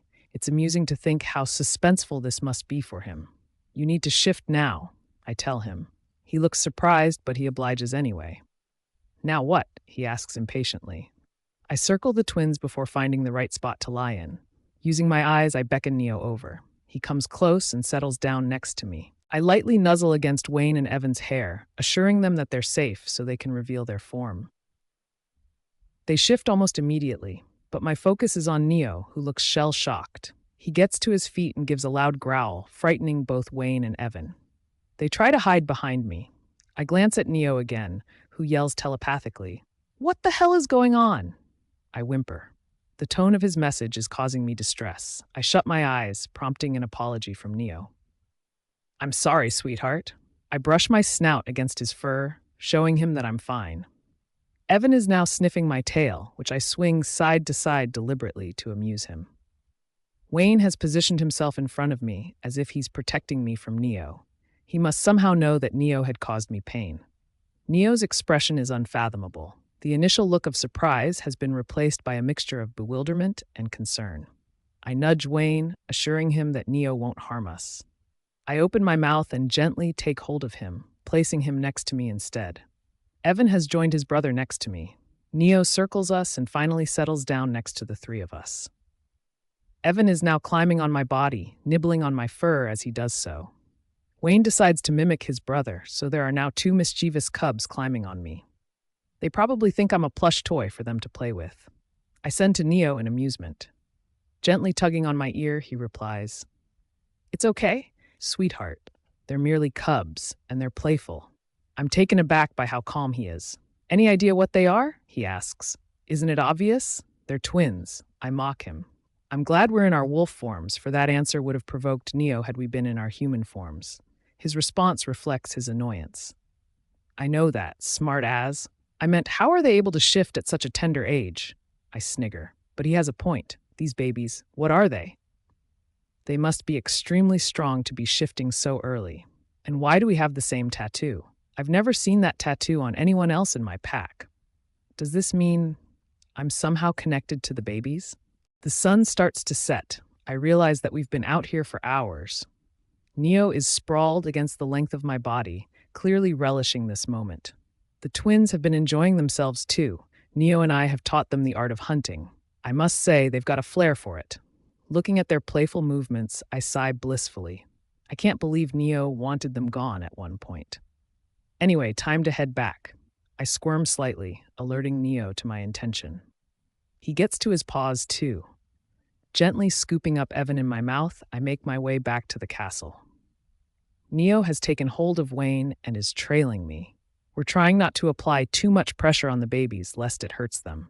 As soon as we reach the castle, we head straight for the nursery, placing the babies back in their cradle. Then we head for our room to shift and put on some clothes. By the time we get back to the nursery, the babies have shifted to their human form. I giggle at their nudity. I reach for the pajamas in the wardrobe and clothe them. They must be hungry, as they're fidgety. So Neo and I feed them and put them to bed. They doze off as soon as we lay them down. I suddenly realize how exhausted I am. Before I can say anything, Neo sweeps me into his arms effortlessly. Wow, he must have read my mind. I look up at him and smile, stifling a yawn. Wasting no time, he carries me to our room. I can't hold myself back. He looks too dashing. So I wrap my arms around his neck and pull his face close to mine. Nibbling on his lower lip, I let out a soft moan. That's enough to arouse his desire for me. He stops dead in his tracks and gazes at me longingly. "If you keep this up, we won't make it to the bedroom," he whispers. His words embolden me. I press my cheek against his and moan louder. I want to know just how much I turn him on. "So much," he responds to my thoughts. His answer makes my blood boil with lust. "Let's go then," I whisper. He groans. I'll do anything for you, sweetheart. I'll even lay down my life for you. He sounds so sincere. I freeze. I don't want him to die for me. I don't want to live alone without him. It hasn't been long, but he's become my entire world. I can't be without him, and I can tell that he feels the same about me. My hands reach for his back, drawing tiny circles on his skin. He shivers, his breath quickens, his eyes are glassy. I know he's waiting to consume me. I know he loves me, but I can't believe I have such a huge impact on him. No, sweetheart, I don't love you. He starts, but before he can finish, I pull away, wanting to get up. I'm devastated. He growls. Will you be patient? He demands. I want to run out, but I obey him. He relaxes and continues talking, his breath warm against my skin. I don't just love you, sweetheart, I live for you. I can't imagine living with you. I used to be ruthless, callous. I took pride in my strength and invincibility. I was unstoppable because I didn't have a Luna. No weakness. That's one of the reasons I wasn't keen on finding a mate. But now, thanks to you, I'm a changed man. You're my weakness and my strength. You make my life worth living, he says lovingly. Oh my God, I can't believe the mighty Alpha Neo just said that. Tears pool in my eyes. What's wrong, sweetheart? Neo asks in genuine concern. I shake my head, tears cascading down my face. He places kisses on my face, licking the tears off me. I pull him close and thrust my tongue into his mouth. Taken aback, he doesn't react for a heart-stopping moment. We continue kissing, needing each other more than ever. His hands come up to my neck and hair. I pull away. I grab his hands gently and place them back down by his sides. After what feels like an eternity, we break away, both out of breath. We're drained, our bodies are screaming for some rest. Giving him a peck on the cheek, I pull the covers over us. With a jolt, I realize that I don't really want to sleep, because contrary to before, my dreams are no longer my sanctuary. My life is a joy at this point, and I never want it to end. I turn to my side, intending to continue my blissful slumber. But it isn't meant to be, for my sexy mate's deafening snores are echoing off the walls. I'm instantly awake. I turn to the other side, and there he is, my love, my man. His lips are parted, his chest rising and falling rhythmically. I smile at the glorious sight. Even while he's asleep, he looks so masculine, so powerful. Gently, I try to get out of bed without waking him up. He must sense my intention as he grunts. But his eyes remain closed. Thank goodness. Taking a deep breath, I rise to my feet and tiptoe to the toilet. Shutting the door, I move to stand in front of the mirror. A gasp escapes my lips. I don't recognize the young woman staring back at me, shock evident on her face. I look so different, so beautiful. There's simply no other word in my vocabulary to describe the features I'm looking at. My face, it's glowing, radiating joy. My skin is flawless. The scars that once marred my complexion are barely there. My eyes are shining with bliss. My glossy, black hair is falling in waves around my shoulders. I can't believe what I'm seeing. I inch closer to the mirror, my nose merely a few centimeters from the glass. I reach out and touch the cool surface of the mirror, and as the reflection mimics my movement, I finally believe my eyes. Suddenly, thinking of the bruises on the rest of my body, I quickly grab the t-shirt I'm wearing and yank it over my shoulders. Now topless, my fingers trace the scars on my abdomen, but they have started to disappear. Even the most conspicuous cut is barely visible now. It's then that I notice the tattoo on my chest. I examine it. It's an image of a large wolf. Its eyes are an intense gray. It's a spitting image of Neo in his wolf form. I run my fingers over the tattoo, caressing it while thinking of my gorgeous mate. Shaking myself out of my reverie, I run my fingers along the rest of my flesh.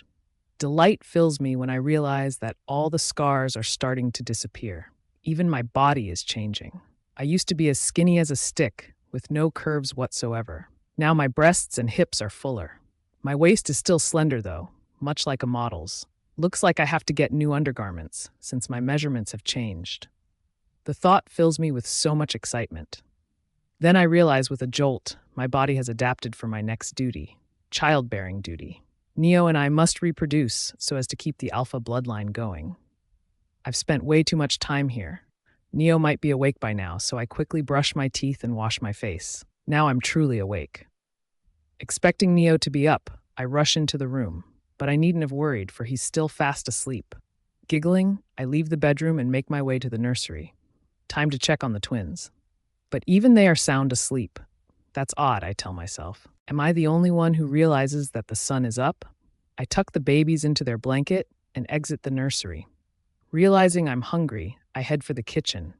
Perhaps I can prepare breakfast for the entire pack? I haven't exactly been socializing with the rest. What if they haven't warmed up to me? But I must at least make the effort since I'm going to be their Luna eventually. Reaching the kitchen, I open the door to the pantry, and I'm thrilled to find it filled to the brim. No surprises there. Werewolves are hearty eaters after all. I make a mental note of the dishes I'm going to prepare and get the ingredients I need. Several loaves of bread, eggs, ham, and cans of baked beans. Some French toast and scrambled eggs with ham and beans should be sufficient. I break the eggs into a large bowl I get from the overhead shelf and start beating them. As my hand moves deftly, I recall the past, the number of times I was forced to wake up in the wee hours to prepare breakfast for my father. My hand freezes in the act, my heart racing. Memories come unbidden, the blows, the agony, how he used to pummel me repeatedly, ignoring my pleas for mercy. My eyes used to water and bulge, yet he went on. How many times did I wish for death to engulf me? I'm disgusted with myself. Why am I thinking of what was? My father is not here, I tell myself firmly. He can no longer lay a finger on me, not without incurring Neo's wrath at least. Once all the eggs have been beaten, I dip the slices of bread in the mixture and place them on the stove. While waiting for them to cook, I cook the beans in another pan. I reach into the refrigerator and take out several jugs of juice. While I'm arranging everything on a huge tray, a petite blonde man walks in. He must be the chef. I've seen him once or twice. He's slightly shorter than me, his ink-black hair so neatly cropped that from afar I mistake him for being bald. I squint to read the name on his tag. It's Jakob. He stops dead in her tracks as soon as he spots me, his mouth agape. He looks positively horrified. I can't possibly understand why, though. Is everything all right? I ask hesitantly. No, Luna. What are you doing in the kitchen? He asks in disbelief. Well, I was up early, so I thought I'd come down here to prepare some breakfast. I explain with a smile. Prepare breakfast? He shrieks. You mean you've been cooking? Why didn't you summon me? I would have gotten it done for you in a jiffy. He sounds so shocked that it's funny. I can't help but giggle at his expression. It's okay, Jakob. Please don't worry, I say cheerfully. He still doesn't look convinced, so I have a sudden idea. Actually, I could use your assistance with something. Could you please brew a large pot of tea?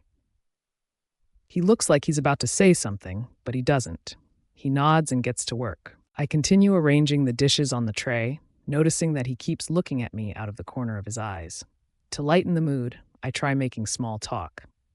Don't you think it's a bit too dull around here? Shall we turn on the radio? I see the flicker of a smile on his face. He nods without looking directly at me. So I walk over to the radio that's placed at the far end of the kitchen and turn it on. Crazy in Love by Beyoncé starts blaring out of the speakers. Yes, my favorite song. It's as if my body has a mind of its own. My arms and legs start to move reflexively in response to the catchy tune. Within seconds, I'm engrossed in the music. My moves become more and more enthusiastic, and I finish with a bang. A loud bang shoots through the air, catching me off guard. I turn to see Jakob, all smiles with a pan on his hand. Did he just applaud me using the pan? Behind him is Neo, leaning lazily against the pillar, his dazzling white teeth revealed in a wide smile. My heart skips a beat then. I have eyes for none but my mate. He looks so delicious, I just want to eat him up. He has read my thoughts. He's by my side in an instant. I wrap my arms around his neck. He reacts by pulling me close and placing a kiss on my forehead. The simple gesture sends shockwaves through my body. Somebody's in a good mood today, he mocks me. I blush at the comment. How long were you standing there? I ask shyly. He smirks. Long enough. He runs his fingers through my hair, pulling my head closer to his. I inhale his all too familiar scent, feeling my cheeks flush. I groan softly, prompting him to tighten his grip on me. Oh, how you mesmerize me, he whispers. I start giggling, but my laughter is cut short as Neo bends and sweeps me off my feet, carrying me back to the bedroom.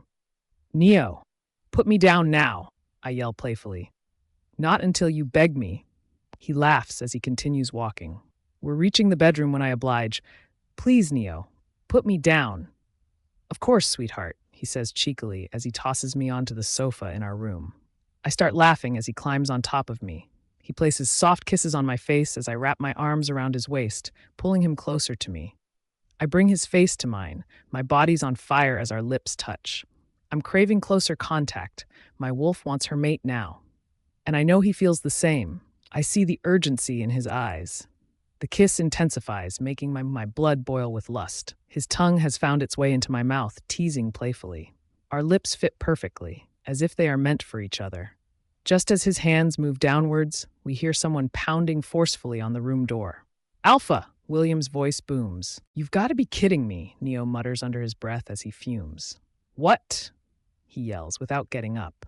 Alpha, we need to leave now. Our borders have been invaded. Our guards have captured the intruders. They're being interrogated, he says tensely. Neo immediately jumps off the bed. He looks furious as he mutters, Idiots! I can't help but smile at his expression. Although I would love to be wrapped up in Neo's arms all day, I'm also longing to stretch my legs for a bit. I want to breathe the fresh air outside, leap across the meadow, watch the birds flying ahead. I shrug as Neo glances at me and get up. He looks annoyed. He probably hates the idea of me being left to my own devices, but there's nothing I can do about it. He opens the room door, and as William enters, I make my way out. I head for the nursery, excited to see my babies, and my pace unconsciously quickens. But the sight that greets me as I enter makes me feel weak in the knees. My stomach is in knots, and I feel nauseated. My shrill scream rends the air, and I can't think straight as I slowly lose consciousness. Neo's POV, Morana's agonizing scream, pierces the otherwise calm atmosphere. Simultaneously, my wolf is writhing in torment. My mate is in serious trouble. I can feel it. Wasting no time, I dash to the bedroom door and wrench it open, sprinting to the nursery as fast as I can. I get there in less than 5 seconds. I kick the door open and rush in. There's complete silence. The place is still.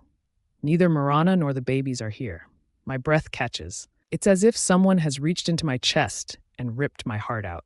Tears threaten to gush as I'm filled with despair. Without realizing, my knees are sinking to the cold, hard floor. I bury my face in my hands, willing myself to think, but all I see are flashes of Morana, my sweet, sweet Morana. William, who is hot on my heels, approaches me and tries to help me up. My body stiffens under his touch. My anger is beyond control. I get to my feet and turn to face him. Why the fuck are you still here? They must be found at once. I roar at him. I realize I look and sound murderous. William recoils and takes a step back. Yes, Alpha. We're on it, he stutters. Get lost, now! My voice echoes off the walls, the entire nursery shaking. Yes, Alpha, William says solemnly as he exits. My wolf is livid. He's angry with himself and with me. How the fuck could I have been so careless? She had been with me all along. Why did I let her out of my sight? I'm the mightiest alpha in the entire Dem region, and yet I failed to protect my mate. Fuck. I'm so livid. Words fail me. I must vent out before I end up killing those close to me. So I grab the nearest object, a rattle made of wood, and fling it across the nursery. It hits the wall with a deafening thud and smashes into pieces. Still not satisfied, I walk towards the cabinet and grab the pretty vase on it. Chucking the flowers aside, I raise it high up before bringing it down to the floor with force, where it shatters into thousands of tiny fragments. My wolf is pining for his mate. My heart aches so terribly, I feel like bawling my eyes out. I can't lose her. I've already had my parents taken away from me prematurely. I can't have her taken away too. Thinking of my parents pains me more than I thought it would. I will never forget the image of their final moments. How the three of us had been having dinner together before that fateful incident. When they had smelled the approaching enemies, they shoved me into a large wardrobe at the far end of the dining hall, from where I could see the events unfolding. Minutes later, the pack of traitors had burst into the room, so much animosity in their eyes as they mercilessly slaughtered my parents before my very eyes. For years later, that scene dominated my nightmares. The lifeless bodies of my beloved parents sprawled on the floor, their eyes partially open, looking out for their darling son. They had given me everything. They loved me more than anything else. I was their blue-eyed boy, and I loved them. In an instant, my entire world had been taken from me. And so I stepped up. At the tender age of 13, I took the reins as alpha. I vowed to protect my pack with my life, and that's what I've been doing for the past 10 years. Traitors are exiled from my land. Enemies are slain immediately before they can wreak havoc. Nothing matters to me more than my pack members. They're my only family, and nobody can touch them for as long as I live. Then Morana entered the picture, and she upended my entire world. She tamed my cold, callous heart and made me see light. In her presence, I'm humane. I see things in a different light, thanks to her. I have hopes for the future. I want things that I never wanted before, and I hope she knows that. I hope she knows that she has turned me into a better person and that I will never give up on her. I will leave no stone unturned in my search for her, and I will not stop until she's safe in my arms once more. A knock on the door interrupts my train of thought. One of my guards has entered. What? I bark. He bows before saying, Alpha, one of the captured intruders is requesting an audience with you. What the fuck? What the hell does he want? I yell. We've asked him that repeatedly. He won't say more. Says he will only talk to you, he mutters nervously. Fuming, I head for the door. He better has something useful to say to me, or else I will not hesitate to have him beheaded. What's this bastard's name? I demand of my guard as we rush to the Chamber of Horrors. I think it's Nolan, Alpha, he trails off. I'm in such a foul mood as I enter the chamber. My guards jump aside as soon as they catch sight of me. If Morana is not found soon, my disposition is going to become progressively worse. Only she has the ability to soothe my soul. The intruder is brought to stand before me, and I'm infuriated by the smirk on his face. Isn't he frightened of me? You have 2 minutes to tell me where my mate is, I state coldly. He chuckles. Look who we have here. It's none other than the mighty Alpha Neo, trying to wheedle information out of a common wolf. My patience is wearing thin. You'd better learn some manners before I snap your neck, I hiss venomously. His grin widens. That's going to happen anyway, so why not have some fun while I can? I'm fighting to keep my wolf in control. I need the information. Where is she? I enunciate each word slowly. So, you're here begging me to tell you where that useless trash. He doesn't complete the sentence as I raise a balled fist and punch him squarely in the face. He staggers backwards, spitting blood as he bares his teeth. Watch your words, fucker. Don't speak of my mate using that filthy mouth of yours, I bellow. You will never find her, he says with hatred. My heart skips a beat, but I will not be deterred. Shut up! Tell me where she is before you lose a limb. My shouts are making the walls tremble. Her father has taken her, and the children, he sneers. The mention of the twins makes my heart twinge with guilt. I failed to protect them, too. They're not my own flesh and blood, but somewhere along the way, I've become very fond of them. The thought of losing them hurts as much as the thought of losing Morana does. They're with her father. I must find them before he lays a hand on her and the children. I rush for the exit. When he speaks again, don't even bother. You're not going to locate them anytime soon, and he starts to laugh maniacally. Go to hell, I tell him quietly. I want all of them beheaded now. I instruct my guards as I exit the chamber. I must meet William and the rest of my guards. We must leave as soon as possible. My family needs me. Morana's POV. I feel so faint, my eyelids are heavy, but I will myself to open my eyes. When I do, I see nothing but the dark. Panic engulfs me for a moment. What's wrong with my eyes? But then I realize that I've been blindfolded. I try to move, but I can't. I seem to be seated on a chair, but my hands and feet have been bound, immobilizing me. My entire body hurts. It's as if I've been beaten up. Was I? I thrash about wildly, trying to free myself. But then I hear approaching footsteps, and I immediately cease moving. The footsteps become louder until they come to a stop. The person is standing next to me. I can feel it. Who can it be? I get the answer to my question almost instantly, for he speaks, well, someone's up. That voice, that spine-chilling, appalling voice. My father is here. I open my mouth to speak, but think better of it. For the moment at least, I want to hear what he has to say. You must be curious about why you're here, he says with a sneer. Yes, I say defiantly. What the hell do you want? I demand to know. A sickening thud fills the room. He has kicked the chair hard, causing it to topple and hit the ground. My head comes in contact with the cement floor. Pain shoots through my skull. My wolf roars in fury. Someone seems to have forgotten her manners. That's no way to speak to your father, Morana, he sneers again. I don't have to respect jerks like you. I spit. He lunges at me, his foot colliding with my back. I'm momentarily frozen in agony. He bends and grips a fistful of my hair, yanking it backwards. Removing the blindfold, he comes closer to my face as if he's sniffing me. I thrash about wildly, not wanting him to come any closer. So, you have shifted. At long last. I can tell by your smell.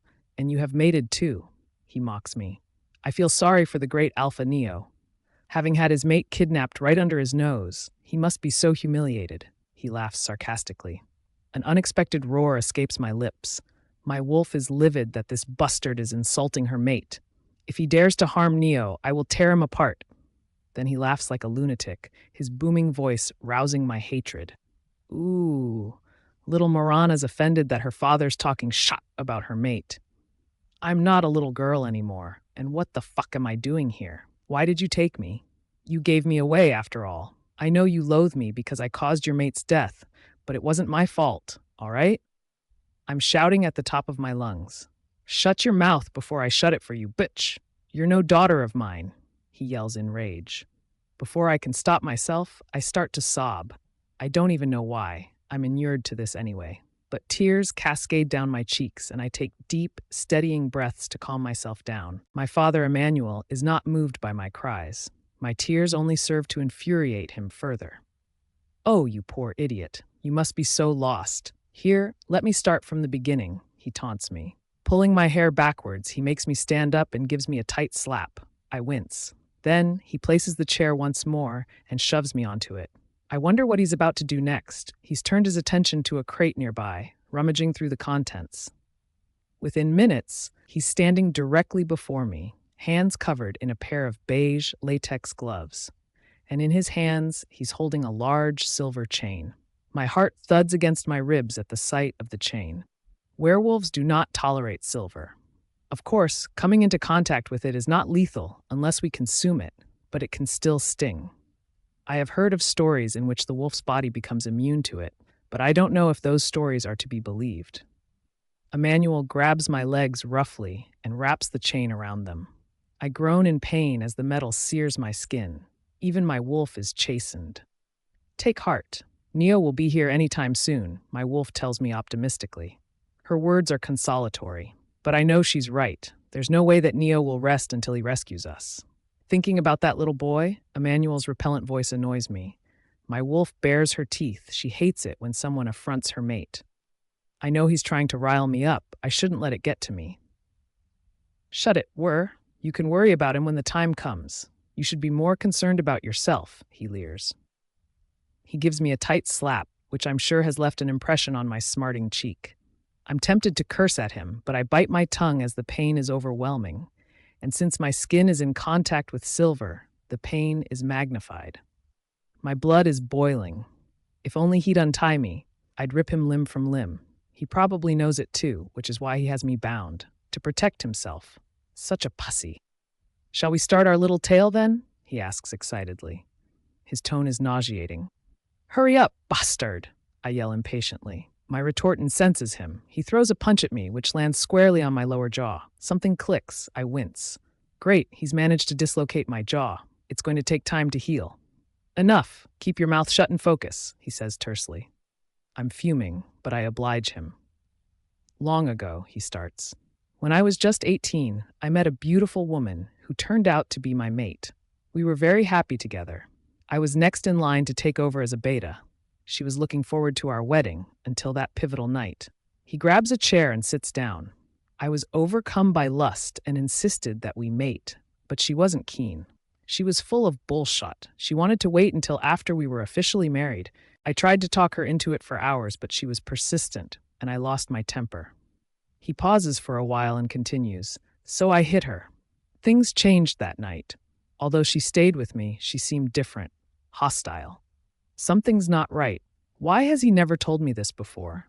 He always made it sound as though they were a perfect couple until she died. I thought she died saving me from falling into a well? I asked tentatively. He chuckles, amused by my question. I lied. The war didn't die that way. I murdered her. What? I can't breathe because I'm too shocked. It is as if there's a pair of huge, invisible hands that are clasping my chest. I've been lied to my entire life? Did he murder her after I was born? I don't quite understand. Is he really my father? Are you really my father? I ask. I'm not, he replies tersely. My jaw drops. He's not my father? Then who is? Who's my mother? Where's my family? Why did they give me away? Tears threaten to fall once again. If you're not my father, then where are my biological parents? I ask, choking back tears. Emmanuel laughs callously. He approaches the crate once more and pulls something else out of it. When he walks back towards me, I notice he's holding a syringe with a needle and a small vial of clear liquid. He then fills the syringe with the liquid and injects it into my forearm. I try to fend him off, but I don't have much energy. This should keep you silent while I talk, he snarls. So as I was saying, I'm not your father. I kidnapped you when you were just a year old. I slew your parents. I feel like vomiting. The jerk murdered my parents? But why? I want to shout at him, but I don't. You're descended from royalty, the Nidarian royalty, to be precise. The eldest child is always the most powerful, and although alphas are traditionally male, you were meant to be an exception. You were meant to lead a large number of packs, since your bloodline held so much power. He looks at me for reaction. I'm too shocked for words. I'm royalty, and I was supposed to be an alpha? I'm not that strong. How will I ever be a leader? He then adds, you must be wondering how I entered the picture. Well, after I got rid of my mate, I sank into desolation. My wolf grieved for her, but he didn't have a choice. He had to annihilate her after what she did. She cheated on him. His words are like a sharp sword that pierces through me. I want him to stop, but I hold back. I need to know the truth. So once the war died, I wanted another mate, but I couldn't proceed as a wolf is destined for one mate only. I was devastated, but I soon learnt that some wolves can acquire another mate upon the demise of the first. I was over the moon. He licks his upper lip disgustingly before he continues. But I had to be royalty for that to happen, so I cracked my head for days on end, thinking of a way to become royal. I could have married a royal. The other option was to murder the royals and acquire their blood. The idea of Emmanuel marrying someone is repulsive. He's pure evil. I don't think anyone can be as vile as him. I clearly didn't think it through when I attacked your parents. They were careless. Your father was drunk after a night out with friends, whereas your mother was at home taking care of her precious little princess. He grimaces as he says the last 3 words. Getting rid of your father wasn't difficult. He was barely conscious when I ambushed him on the way home. But I later learnt that killing a royal causes the removal of their consort from the royal line, as their blood is no longer on earth. As your mother was a commoner, she automatically lost her authority upon your father's death. He turns his head and looks at me from the corner of his eyes. She didn't even try to defend herself when I invaded your home. She merely begged me to spare your life, which I did, he smirks. My anger is threatening to burst out. I hate this man. He's worse than the devil. I hate that he's insulting my parents, although they were dead. So I took you for myself. I need you in order to get into the royal line, your blood. I just need your blood. Once I have it, you're no longer of use to me. I will kill you too, the way I killed your parents. I will then find another mate, and I shall be the most powerful alpha in the whole dem world. He sounds jubilant. Fear creeps up on me, but I will not let him win. In desperation, I look around the room for an escape route. My eyes spot something at the far end, my babies. My heart rate accelerates at once. Wayne, Evan, they don't stir. My body stiffens in panic. Oh, of course, the twins. I haven't forgotten them, Emmanuel speaks again. What the fuck is wrong with you? They're just babies, innocent and helpless. You need me, not them. Leave them alone, I shout. Emmanuel laughs again, fiendishly. Ah, I'm afraid I can't. There's a prophecy that involves them as well as you. All of you belong to royalty. It's said that they are the mightiest male wolves the world has ever seen, and you have the ability to command all the elements on earth. He swings the silver chain in his hand that he takes from the crate and says, So if I were to kill you while letting them live, they will one day come for me. I can't take that risk. I can't let my enemies survive. Once I kill them too, I shall be unstoppable. My body is slowly losing it. The substance he injected into my system is starting to take effect. What did he mean when he said I'm able to command the elements? And are my babies really that strong? I'm so proud of them. I feel like crying. That's enough for today. Get some sleep, Betch. We have a long day tomorrow, Emmanuel says dismissively as he makes his way to the exit. I'm left with the twins who are still motionless. My fear intensifies and I think of Neo. I wonder where he is. Morana's POV. A buzzing noise overhead rouses me. My eyes flicker, looking for the source of the sound. My movements are limited, for my hands and legs are still bound by thick chains. Not silver ones, thankfully. I contemplate breaking free, but I can't muster the strength to do so. My entire body feels so weak, even looking around is a torment. My eyes are burning with dehydration. Suddenly, I hear another sound, which makes my heart stop for an instant. It's a very low sound, one that's not audible to regular humans. But being a wolf, I hear it loud and clear. It's coming from one of the twins. I frantically raise my head to get a good look at them. Evan is still passed out, but Wayne is conscious. He's nudging Evan, imploring him to come round. But Evan doesn't stir, not even a little. My heart breaks at the sight. But at the same time, fury rises in me like an avalanche. I no longer feel the pain that was besieging me. I'm overcome by renewed vigor instead. I'm not sure if I'm imagining it. My body feels like it's enlarging. Within seconds, the thick chains that were restraining me break apart. My hands and feet have been liberated. I'm now free to move. Stumbling, I rush forward towards my babies. I kneel over them, caressing their cheeks. Wayne realizes my presence and starts fidgeting, albeit rather weakly. But Evan is still unconscious. Fear grips me. I gently place my fingers on the side of his neck, trying to feel a pulse. For a moment, I don't feel a thing. A few seconds later, however, I detect a throb. It's faint, but it's there. Relief washes over me, but I realize he's frail. I need to do something. Right now. I run my fingers through their hair reassuringly. I want them to know that their mother will protect them, no matter what. Suddenly, I hear footsteps. They're approaching, fast, so I quickly make my way to where I was tied up and lie down as if I'm passed out. I hear the door open and someone walks in. He reeks of alcohol. That's so typical of him. I stay still, not wanting to alert him to the fact that I managed to free myself. He doesn't say anything for a few minutes. Then, what the fuck? This has been asleep for 5 days. Maybe she's drunk like I am? He chuckles at his own joke before walking out. I'm still in the same position, not wanting to risk it, lest he returns.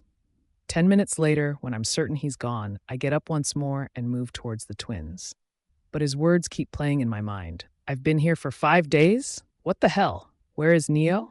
What has he been doing? Has he forgotten me? The thought makes me want to sob like a baby. My wolf chides me for not having faith in my mate. He will come for us. He will never give up. I want to believe her. I really do. The babies can't be here for much longer. They're so frail. They need to be back home. I'm still all right, but their condition is dire. Wayne whimpers piteously. I snap out of my thoughts. Suddenly, a thought enters my head. Young wolves can survive on blood. We loathe blood in general, but when it comes to survival, we can't afford to be picky. So I rush to the babies, my fangs lengthening. Lifting Evan to my chest, I sink my fangs into my forearm, puncturing the skin. Blood starts to ooze, and I lift Evan to the wound. He inhales the smell, but doesn't stir. I nudge him. Evan, honey, do it for Mummy, I urge him. I must make sure he has something in. My wound is healing up. Slowly, he pushes his tongue out and tastes my blood. It must taste disgusting, because he starts to cough and gag. But I hold his head in the same position, forcing him to ingest more. He sips a few more drops before stopping. That's enough for him for now. His cheeks are regaining some color. I gently place him back and lift Wayne to do the same. He has the same initial reaction, but at my insistence, he drinks a bit more. Once he's done, I place him back and run my tongue along the wound. It closes almost instantly, but before it does, I get a taste of my blood. It's horrible, to say the least. Now I know why the babies refused to drink. It tasted like the rusty iron of my school gate. I sigh and carry them both, bringing them close to me. Their bodies are cold. Our breaths are vapor, the floor cold to the pads of our feet. The twins' noses are red, and the tip of mine is numb. I hug them more tightly in my chest, thinking what a special birthday I have this year. A deafening sound rouses me. Emmanuel is back. He has an evil grin. He laughs loudly when he sees me. "So, you managed to free yourself," he drawls.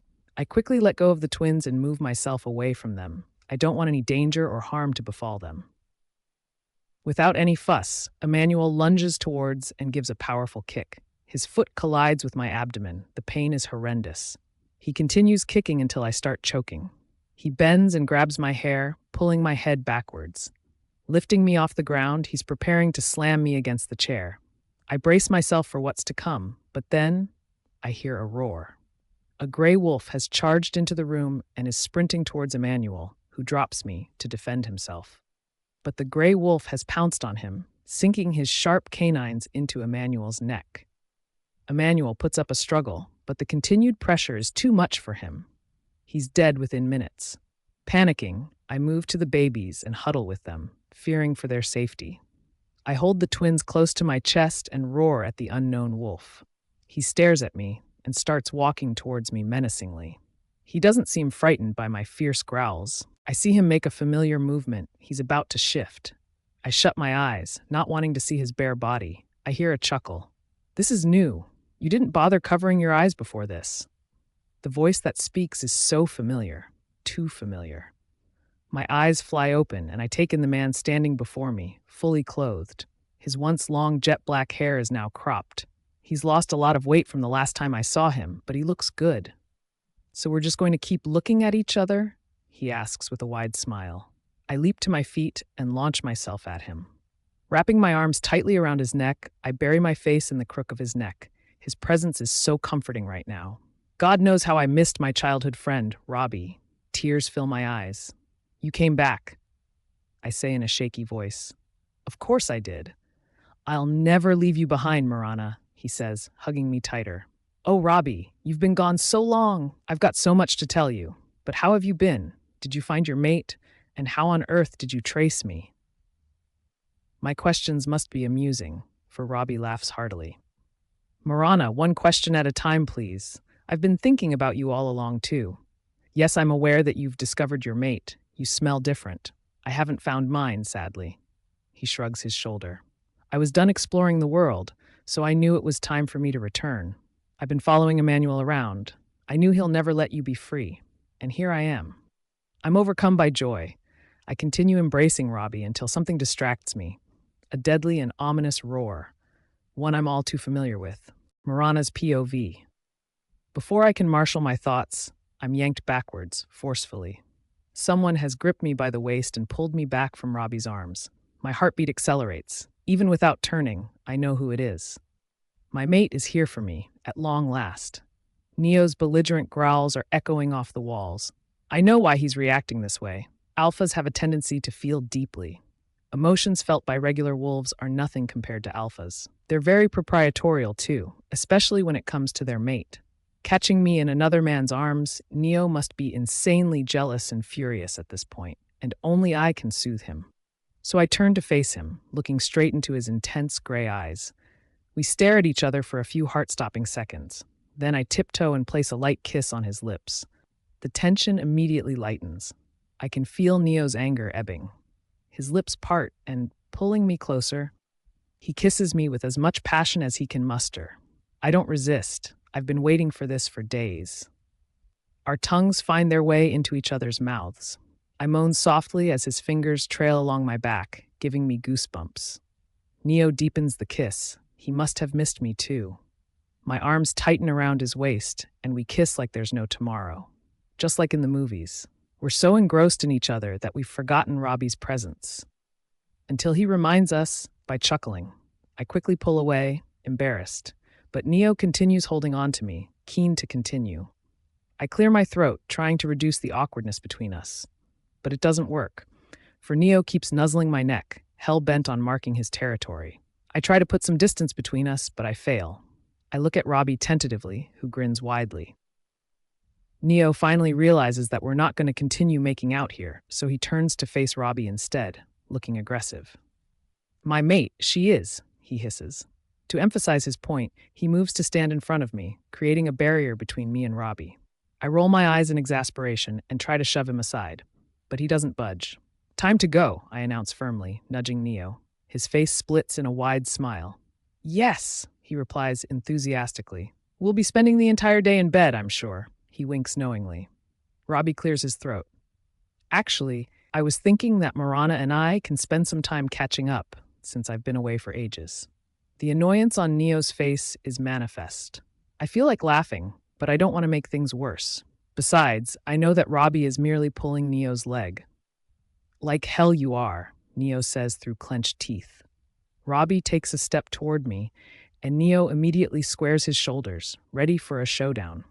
She's my best friend, Robbie states tersely, staring daggers at Neo. She's my mate, Neo responds with equal fervor. We've pretty much done everything together. Robbie's sentence is drowned by a deafening roar. She's mine! Neo's face is red with fury. Robbie is still staring, looking like he's challenging Neo. The atmosphere is heating up. I know Robbie can be very determined when he sets his mind to something, and right now he's set on incurring Neo's wrath. Alarm bells sound in my head. I know this doesn't bode well for any of us. Stop it, both of you. I glimpse at Robbie and hisses, Don't try him. You are no match for him. Then I turn to look at Neo and add, Can't you see that he's trying to tease you? I know I need to do something before Neo snaps Robbie's head off. I quickly rush to the twins and try to gently lift them. We have more important things to take care of. Both Neo and Robbie turn to look at me. I knew this would divert their attention. Are you two just going to stand there and watch? I ask irately. In unison, they rush towards me. Neo carries Evan, whereas Robbie takes hold of Wayne. Together, we leave the dungeon and head for the waiting car. I'm relieved that I managed to defuse the situation. I marvel at the beauty of the world as I walk out. It feels like it's been years since I was abducted. The rumbling sound made by the grass under my feet is never so melodious. Neo places a protective arm around my shoulders. Oh, so this is why he allowed Robbie to hold Wayne, so his other arm can be wrapped around me. My heart leaps at the thought. How I missed him. I wrap my arms around my body and lean against his. I'm never letting you out of my sight ever again, he says firmly. Oh, great. Just what I need now. I spent days in Emmanuel's prison. Now my movements will be monitored by a dominating alpha. Fantastic. I can see Robbie peeping at us from the side, tittering. Neo darts him a glare and hugs me tighter. We get into the back seat of the car. Robbie gets in the front. He turns to look at us and gives Neo a seething look. Neo responds by leaning towards me with a kiss. I'm too tired to entertain these two. So I hold my arms out and Neo places Evan in them. I hold Evan close to my chest, placing a kiss on his delicate forehead. I can hear my wolf growl in glee now that she is in safe hands. Please, Lord, make the twins survive this tragedy, I pray silently inside. William is driving. He looks into the rearview mirror and gives a nod when I catch his eye. We leave the place for good, and I start to feel much better. Emmanuel is gone. Dead. The thought feels so surreal. If I hadn't seen it for myself, I wouldn't have believed it. He will never bother me again. I'm so relieved that tears threaten to fall. Neo, as usual, reads my mind. He immediately reaches out and embraces me reassuringly. I bury my face in the crook of his neck and let the tears fall. His hug is stronger than anything I've ever known. As if holding me isn't enough, he presses me into every ounce of his. In that moment of feeling him so close, I am finally convinced that I am safe now. Neo is right next to me. I know that he will never let anyone harm me or our babies. I look up at him and raise my lips to him. It's magic when our lips touch. Sparks ignite my entire body, and I'm suddenly tempted to push him down on the seat and climb on him. In that kiss, we taste the sweetness of passion as a million loving thoughts are abridged into enthusiasm. The volume of passion that is delivered in this kiss transcends the works of the great poets combined. But I control my urge, not least because we're not alone. William's voice brings us back to reality. Alpha, I've received word that our guards have captured the rogues who assisted with the abduction of our Luna. I feel Neo's muscles tense instantly. Rage is bubbling inside him. His wolf is struggling to be let out, to rip the rogues apart. I run my hand along his arm, which somewhat calms him down. His next words are ruthless, slaughter them all. I'm taken aback by the coldness in his voice. He's just ordered his men to take their lives, and he doesn't seem bothered in the least. I look at William and Robbie through the rearview mirror. None of them seems bothered too. But I am. I don't want them killed on my account. Not yet, at least. I want to meet them in person. I wish to see them, I state flatly. The reaction from Neo is instantaneous. He growls at me murderously. You can't be serious, he thunders. I am, I say calmly. No, my word is final, he roars. Neo, please. It won't take long, I plead. But my request falls on deaf ears. Neo bares his teeth at me. I'm your alpha. You must obey me, he hisses. That does it. Something snaps in me. So, what if you're my alpha? I'm not your slave, all right? Besides, you better start listening to me since I now know that I'm royalty. I snap. Neo looks at me as if he's frozen. I didn't mean to say it. The words tumbled out in the heat of the moment. Robbie's reaction, however, is unexpected. He merely chuckles before turning to face me. Guess the cat is out of the bag then, he laughs. What? You knew? I ask, incredulous. Of course, he says cheerfully. Knew what? Neo is on edge. He hates being left out. I look at Robbie and shrug. You tell him, I mutter. He obliges. Morana isn't who you think she is. Her parents named her Evelyn. She's been lied to her entire life by that jerk Emmanuel. She was kidnapped as a baby when she was merely a year old. Her parents ruled over the Storm Forest Pack. She was destined to take over the throne one day. But her parents were slain by Emmanuel. Evelyn was abducted, but her younger brother Braxton, who was just a few days old, was saved by the guards. In the absence of his sister, he ascended to the throne when he turned 19 and now rules over the entire region. But the search for Evelyn has never stopped. Their soldiers are deployed every year to locate her. A shocked silence follows this revelation. I'm not an only child. I have a younger brother. Is he really still trying to find me? I'm lost for words. I turn to look at Neo, whose mouth is slightly agape. Neo's POV. Words fail me. This piece of news has caught me off guard. Morana's biological father was an alpha, and she's the treasured heiress of the esteemed Storm Forest Pack? My thoughts are scattered, and I don't know how to respond. But in all honesty, it shouldn't be that shocking. It makes sense, actually. How many wolves out there are branded with tattoos of their mate?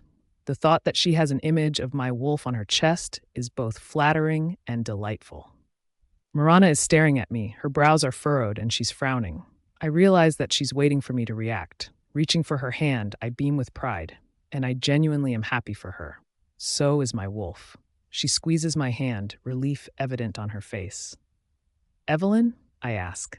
She gives me a shy smile and bows her head. Oh, how my heart melts whenever I look at her.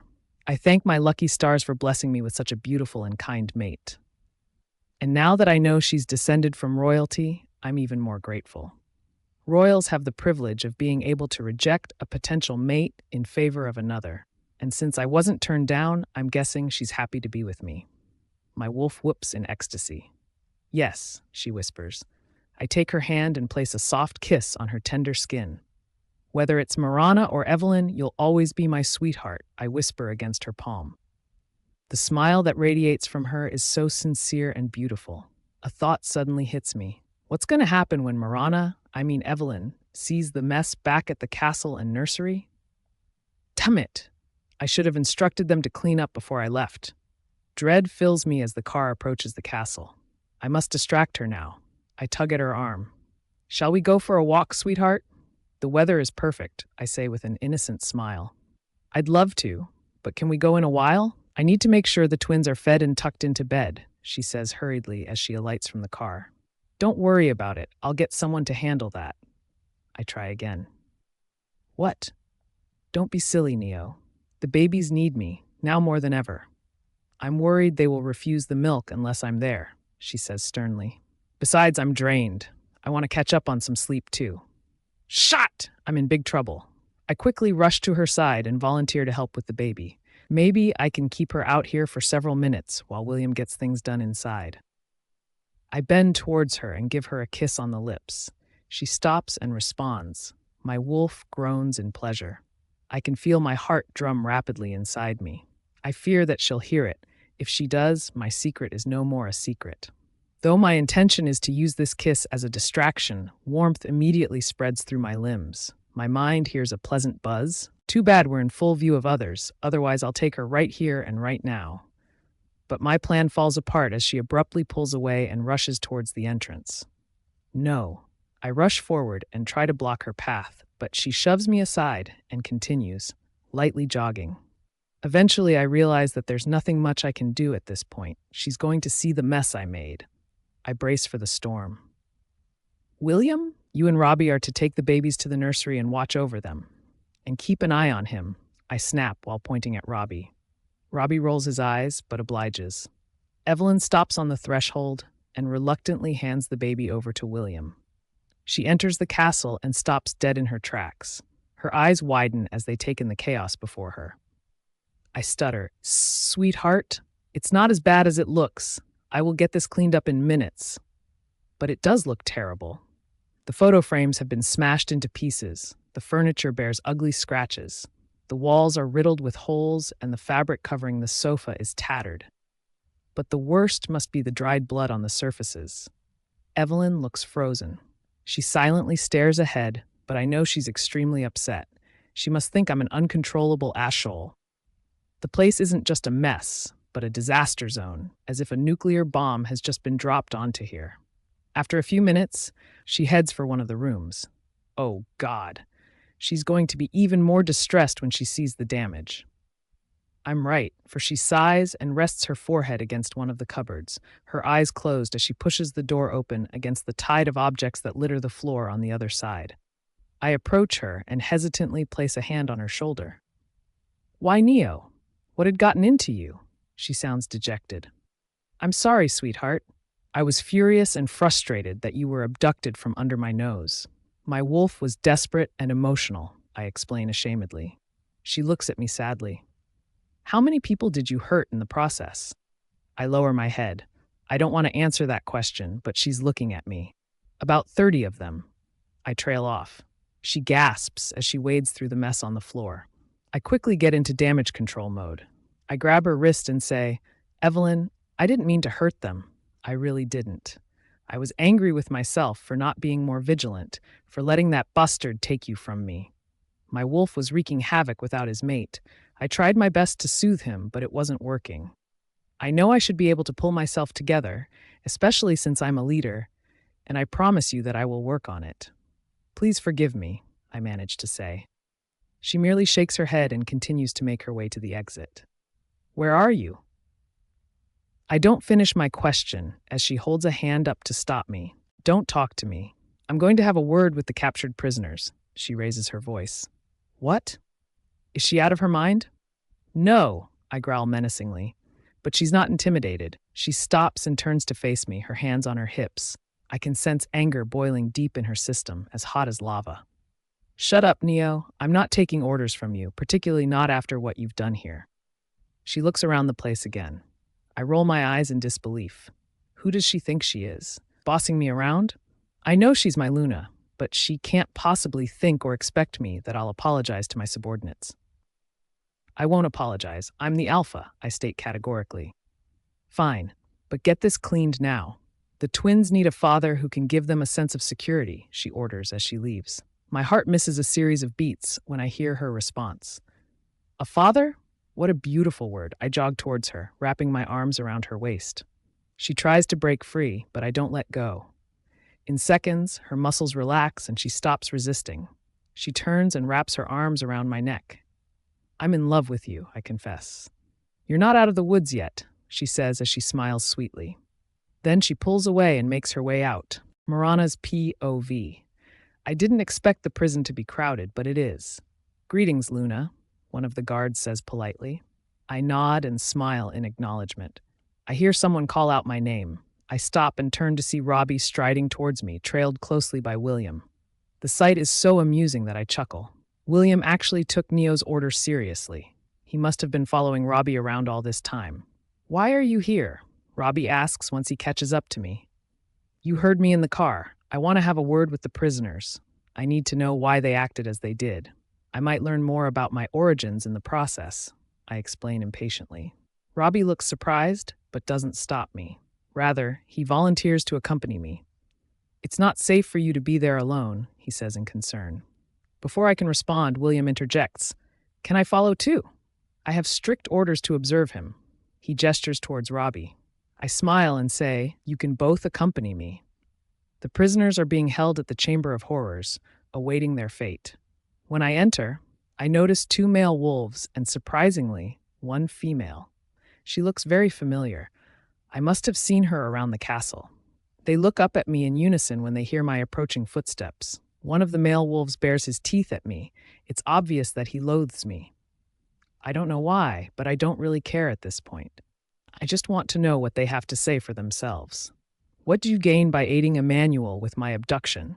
I ask sternly. The other male hisses with animosity. He's the rightful heir to the throne. Next to him, you're nothing but trash. The male wolves then reach out through the iron bars, their hands desperate to catch hold of my neck. I take a step back, while Robbie and William instinctively step in front of me protectively. The guards immediately pour molten silver on them, at which they instantly back off. Emmanuel is dead and gone, Robbie declares. The wolves growl and shake the bars. The force of their movements causes the room to tremble. The female wolf is staring at the wall silently. I direct my next question to her. You helped them too? She glances at me briefly before turning to face the wall again. William is angered by her defiance. He shouts at her, Amelia, the Luna is speaking to you. His words seem to rouse her, for she rises to her feet and approaches the iron bars. She looks livid. It's clear that she hates me too. Yes, I helped them catch you, and I wish you were dead. You're a useless piece of shit, she shrieks. You're not the first one with whom Neo has slept with. I was sleeping with him way before you appeared. I'm the rightful Luna, not you. At this point, Robbie roars, warning her. She turns her attention to him and stands transfixed. I'm baffled by the sudden shift in her behavior until she starts to chant, Mate, mate, mate, while staring at Robbie. Oh, I get it. I glance at Robbie, who looks indifferent. He then rolls his eyes while shaking his head. He opens his mouth to speak. I realize he's about to reject her. I quickly interject. Robbie, shut up. She's not going to be my mate, he states firmly. Morana, she has slept with your mate, and I don't know how many others. Amelia whines in sorrow, tugging at my heartstrings. I decide to comfort her, but I don't want to give the other wolves a chance to hurt me. So I order the guards to enter the cell and hold the other wolves back while I speak to Amelia. Before I can start, she speaks. I'm not destined to have a mate. Her eyes are filled with tears. Why not? I ask in surprise. Because my mate was killed by insurgents during an uprising. But when I look at him, at this point she looks at Robbie, I feel like we're meant to be. She trails off. I take her hand that's on the iron bar and say, Amelia, everyone deserves another shot. I know you lost your mate, but that doesn't mean you'll never meet someone else.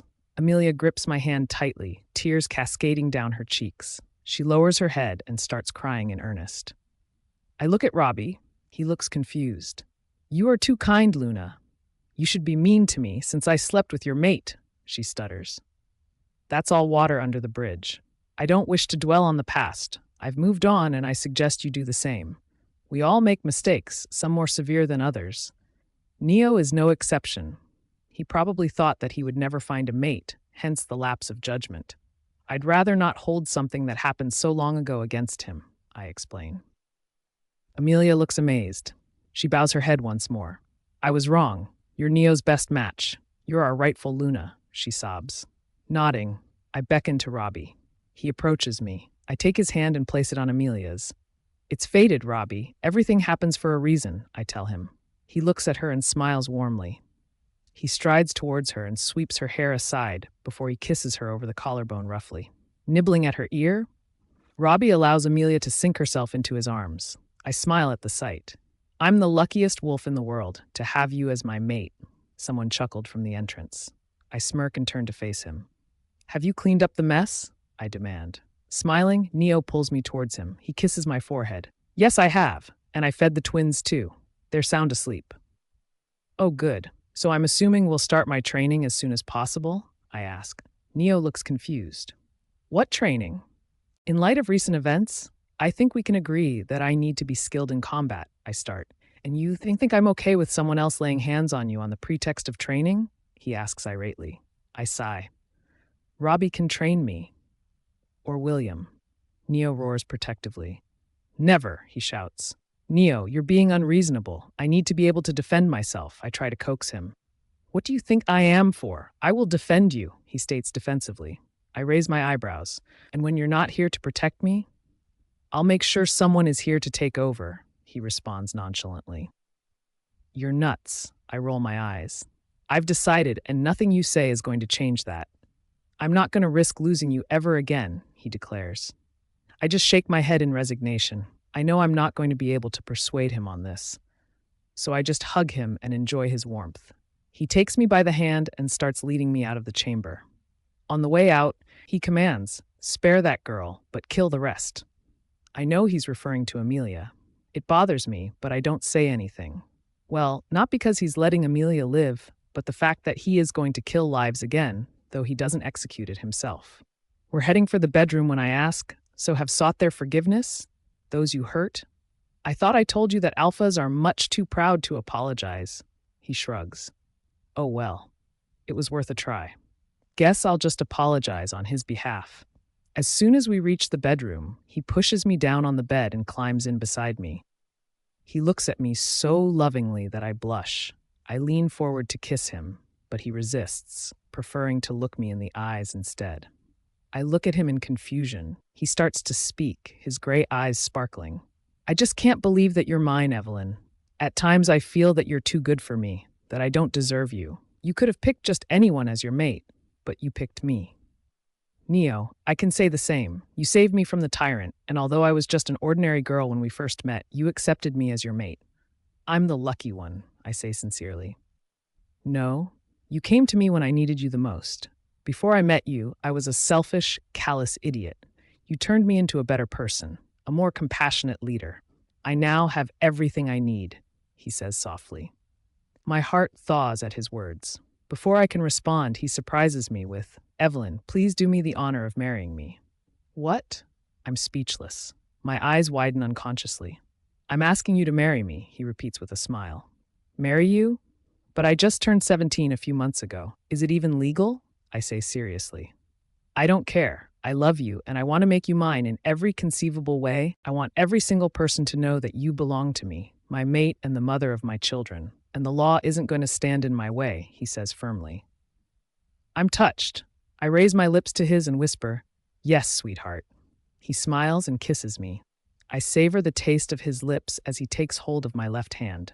I feel something on my finger. Looking down, I see a sparkling ring. I gasp. It's beautiful, adorned with a diamond and little emeralds. The emerald is my lucky stone. Neo whispers as he follows my gaze. I nod and kiss him once more.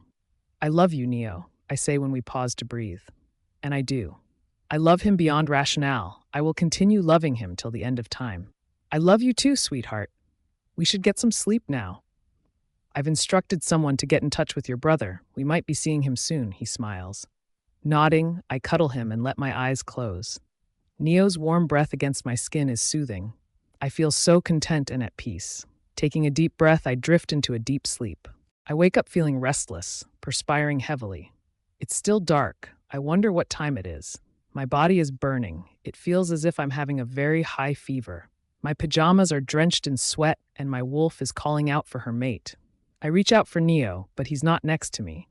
That agitates me even further. I think I'm going to go out to look for him. I turn to my side and turn on the night lamp, but then the door to the room suddenly opens, and in walks Neo, holding a plate of nachos. Oh, he must have gone to the kitchen to get something to eat. He takes one look at me and freezes. His eyes turn green as he stares hard at me. Flinging the plate, he rushes and jumps into bed with me. The plate hits the floor with a deafening sound and smashes into pieces, but neither of us cares. Our lips meet and the fire in me intensifies.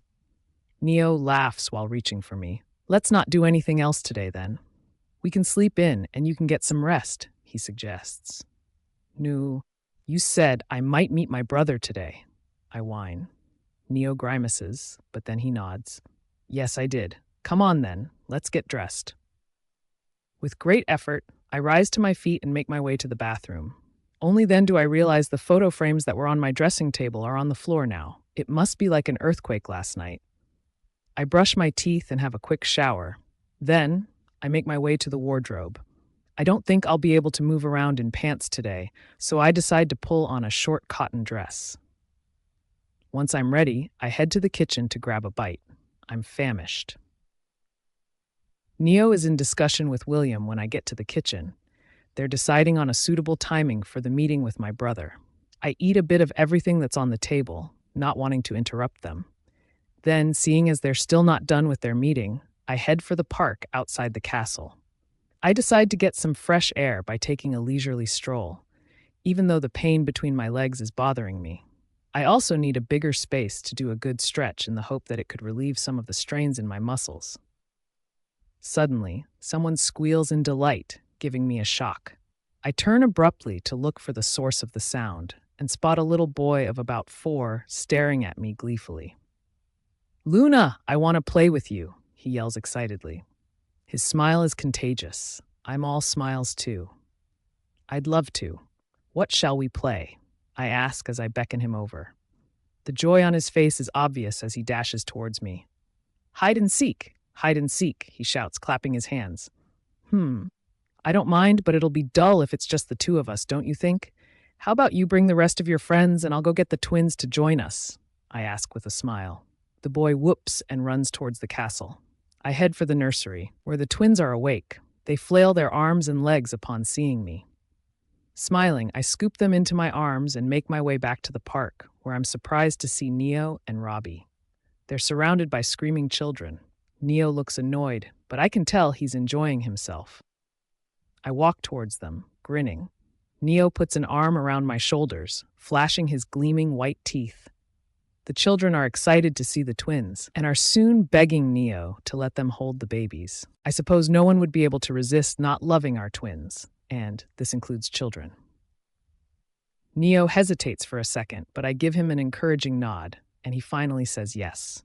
As the children take turns to carry the babies, I see William walking towards us, looking serious. But he isn't alone. Someone else is behind him. My heart misses a beat. I instantaneously know who this must be.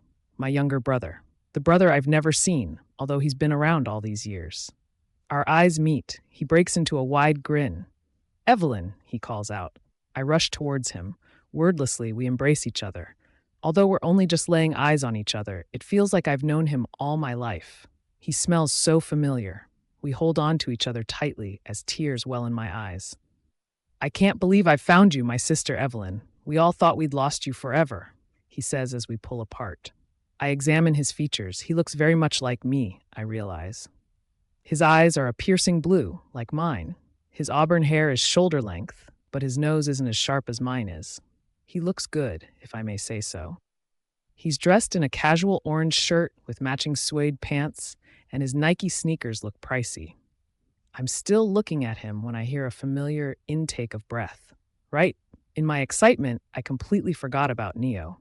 He's standing by my side, taking in the sight of his mate embracing a complete stranger. He must be boiling, I realize. The thought makes me laugh.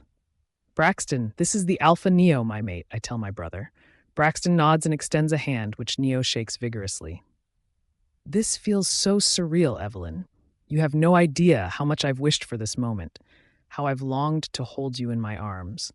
Now that it's finally happening, I can't quite wrap my head around it," he says while clutching my hand.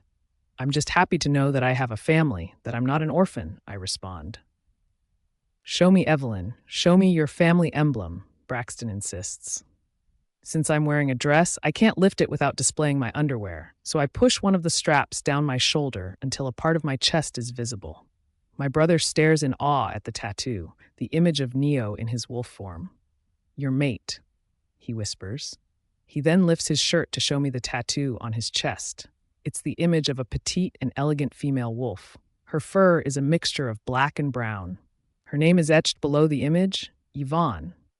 I glance at my own tattoo and see the word Neo branded under the wolf. I didn't notice it before. I turn to look at Neo, who's smiling proudly. "Now, who's up for a run?" I ask cheekily. It's not that I really want to be out there running, especially with the sharp pain in my groin, but I really want to see my brother in action. So Neo, Braxton, and I head for the forest before shifting. I'm taken aback when my brother appears before me. His wolf is of the exact same shade as mine, beige.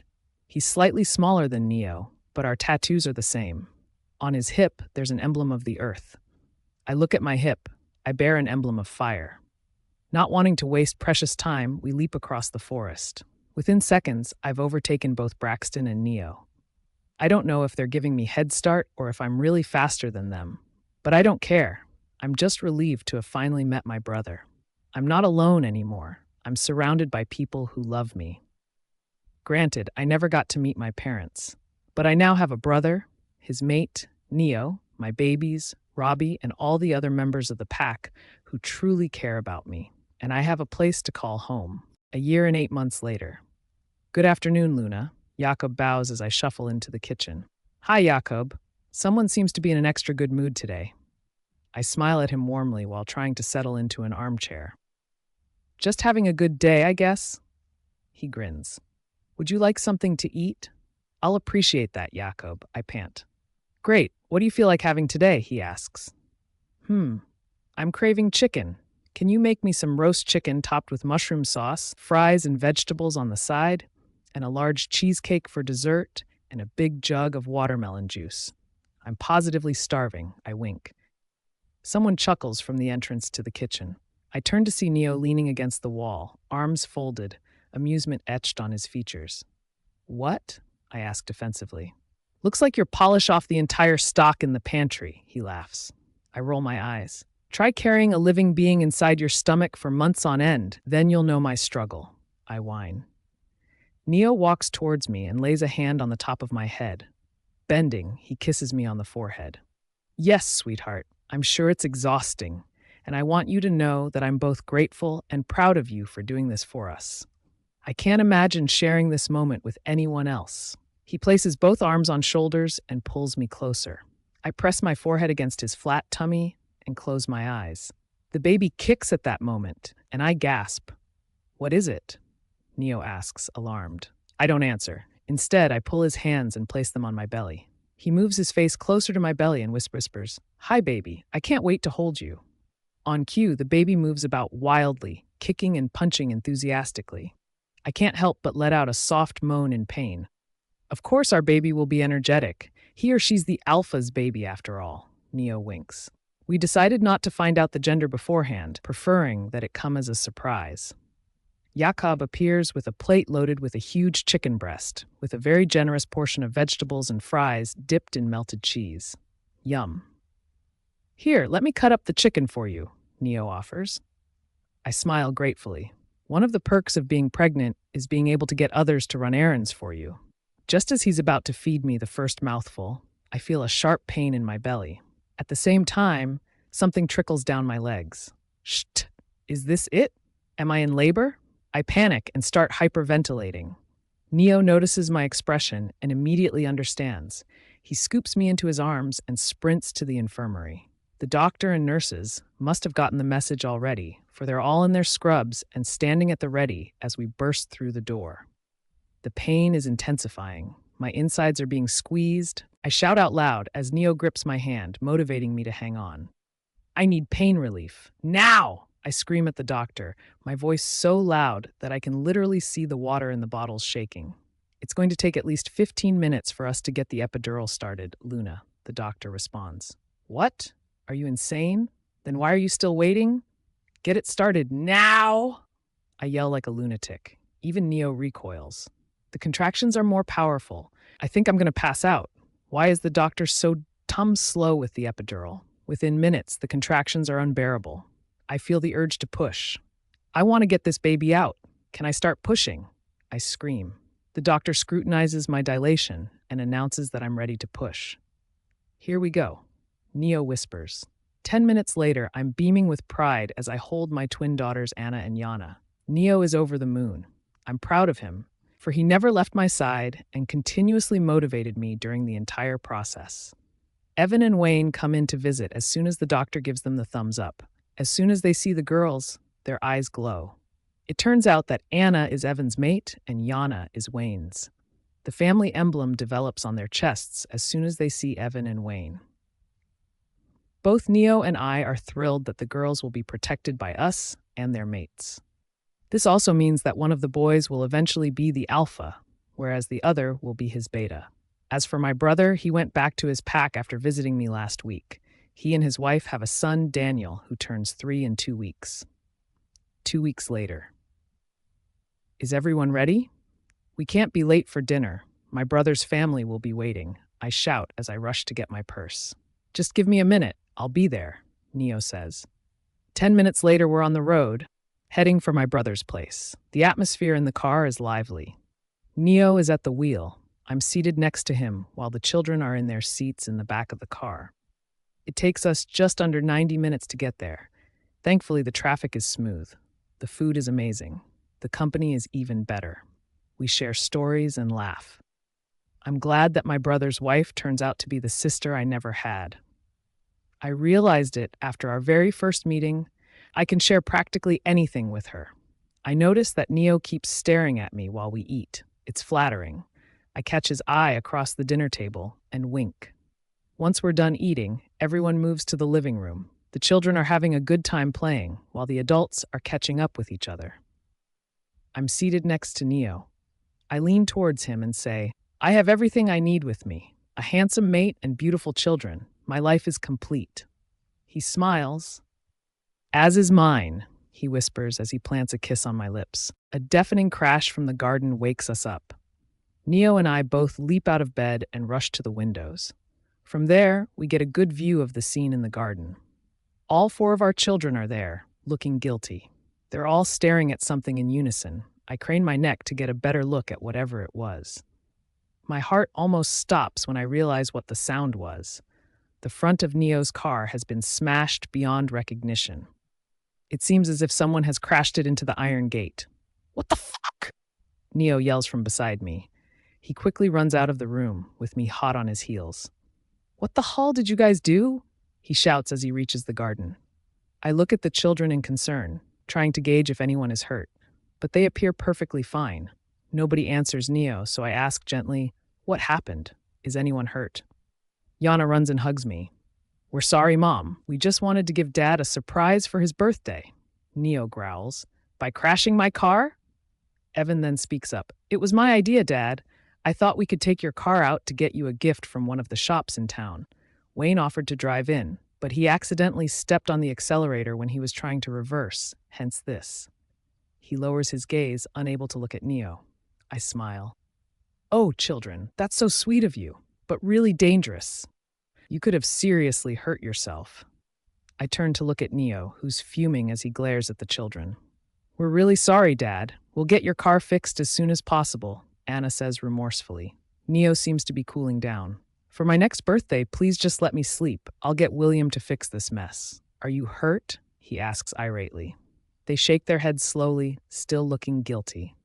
Come on, let's go back to bed. He holds his hand out to me. In a minute. Srep, you go first, I tell him. He gives me a suspicious look before leaving. But we didn't manage to get him anything, Wayne says sadly. It's all right, kids. Everyone makes a mistake at some point. It's the thought that counts, I assure them. Oh, I have an idea. We can still bake him a cake, Anna says excitedly. The others agree with her, and they run into the kitchen.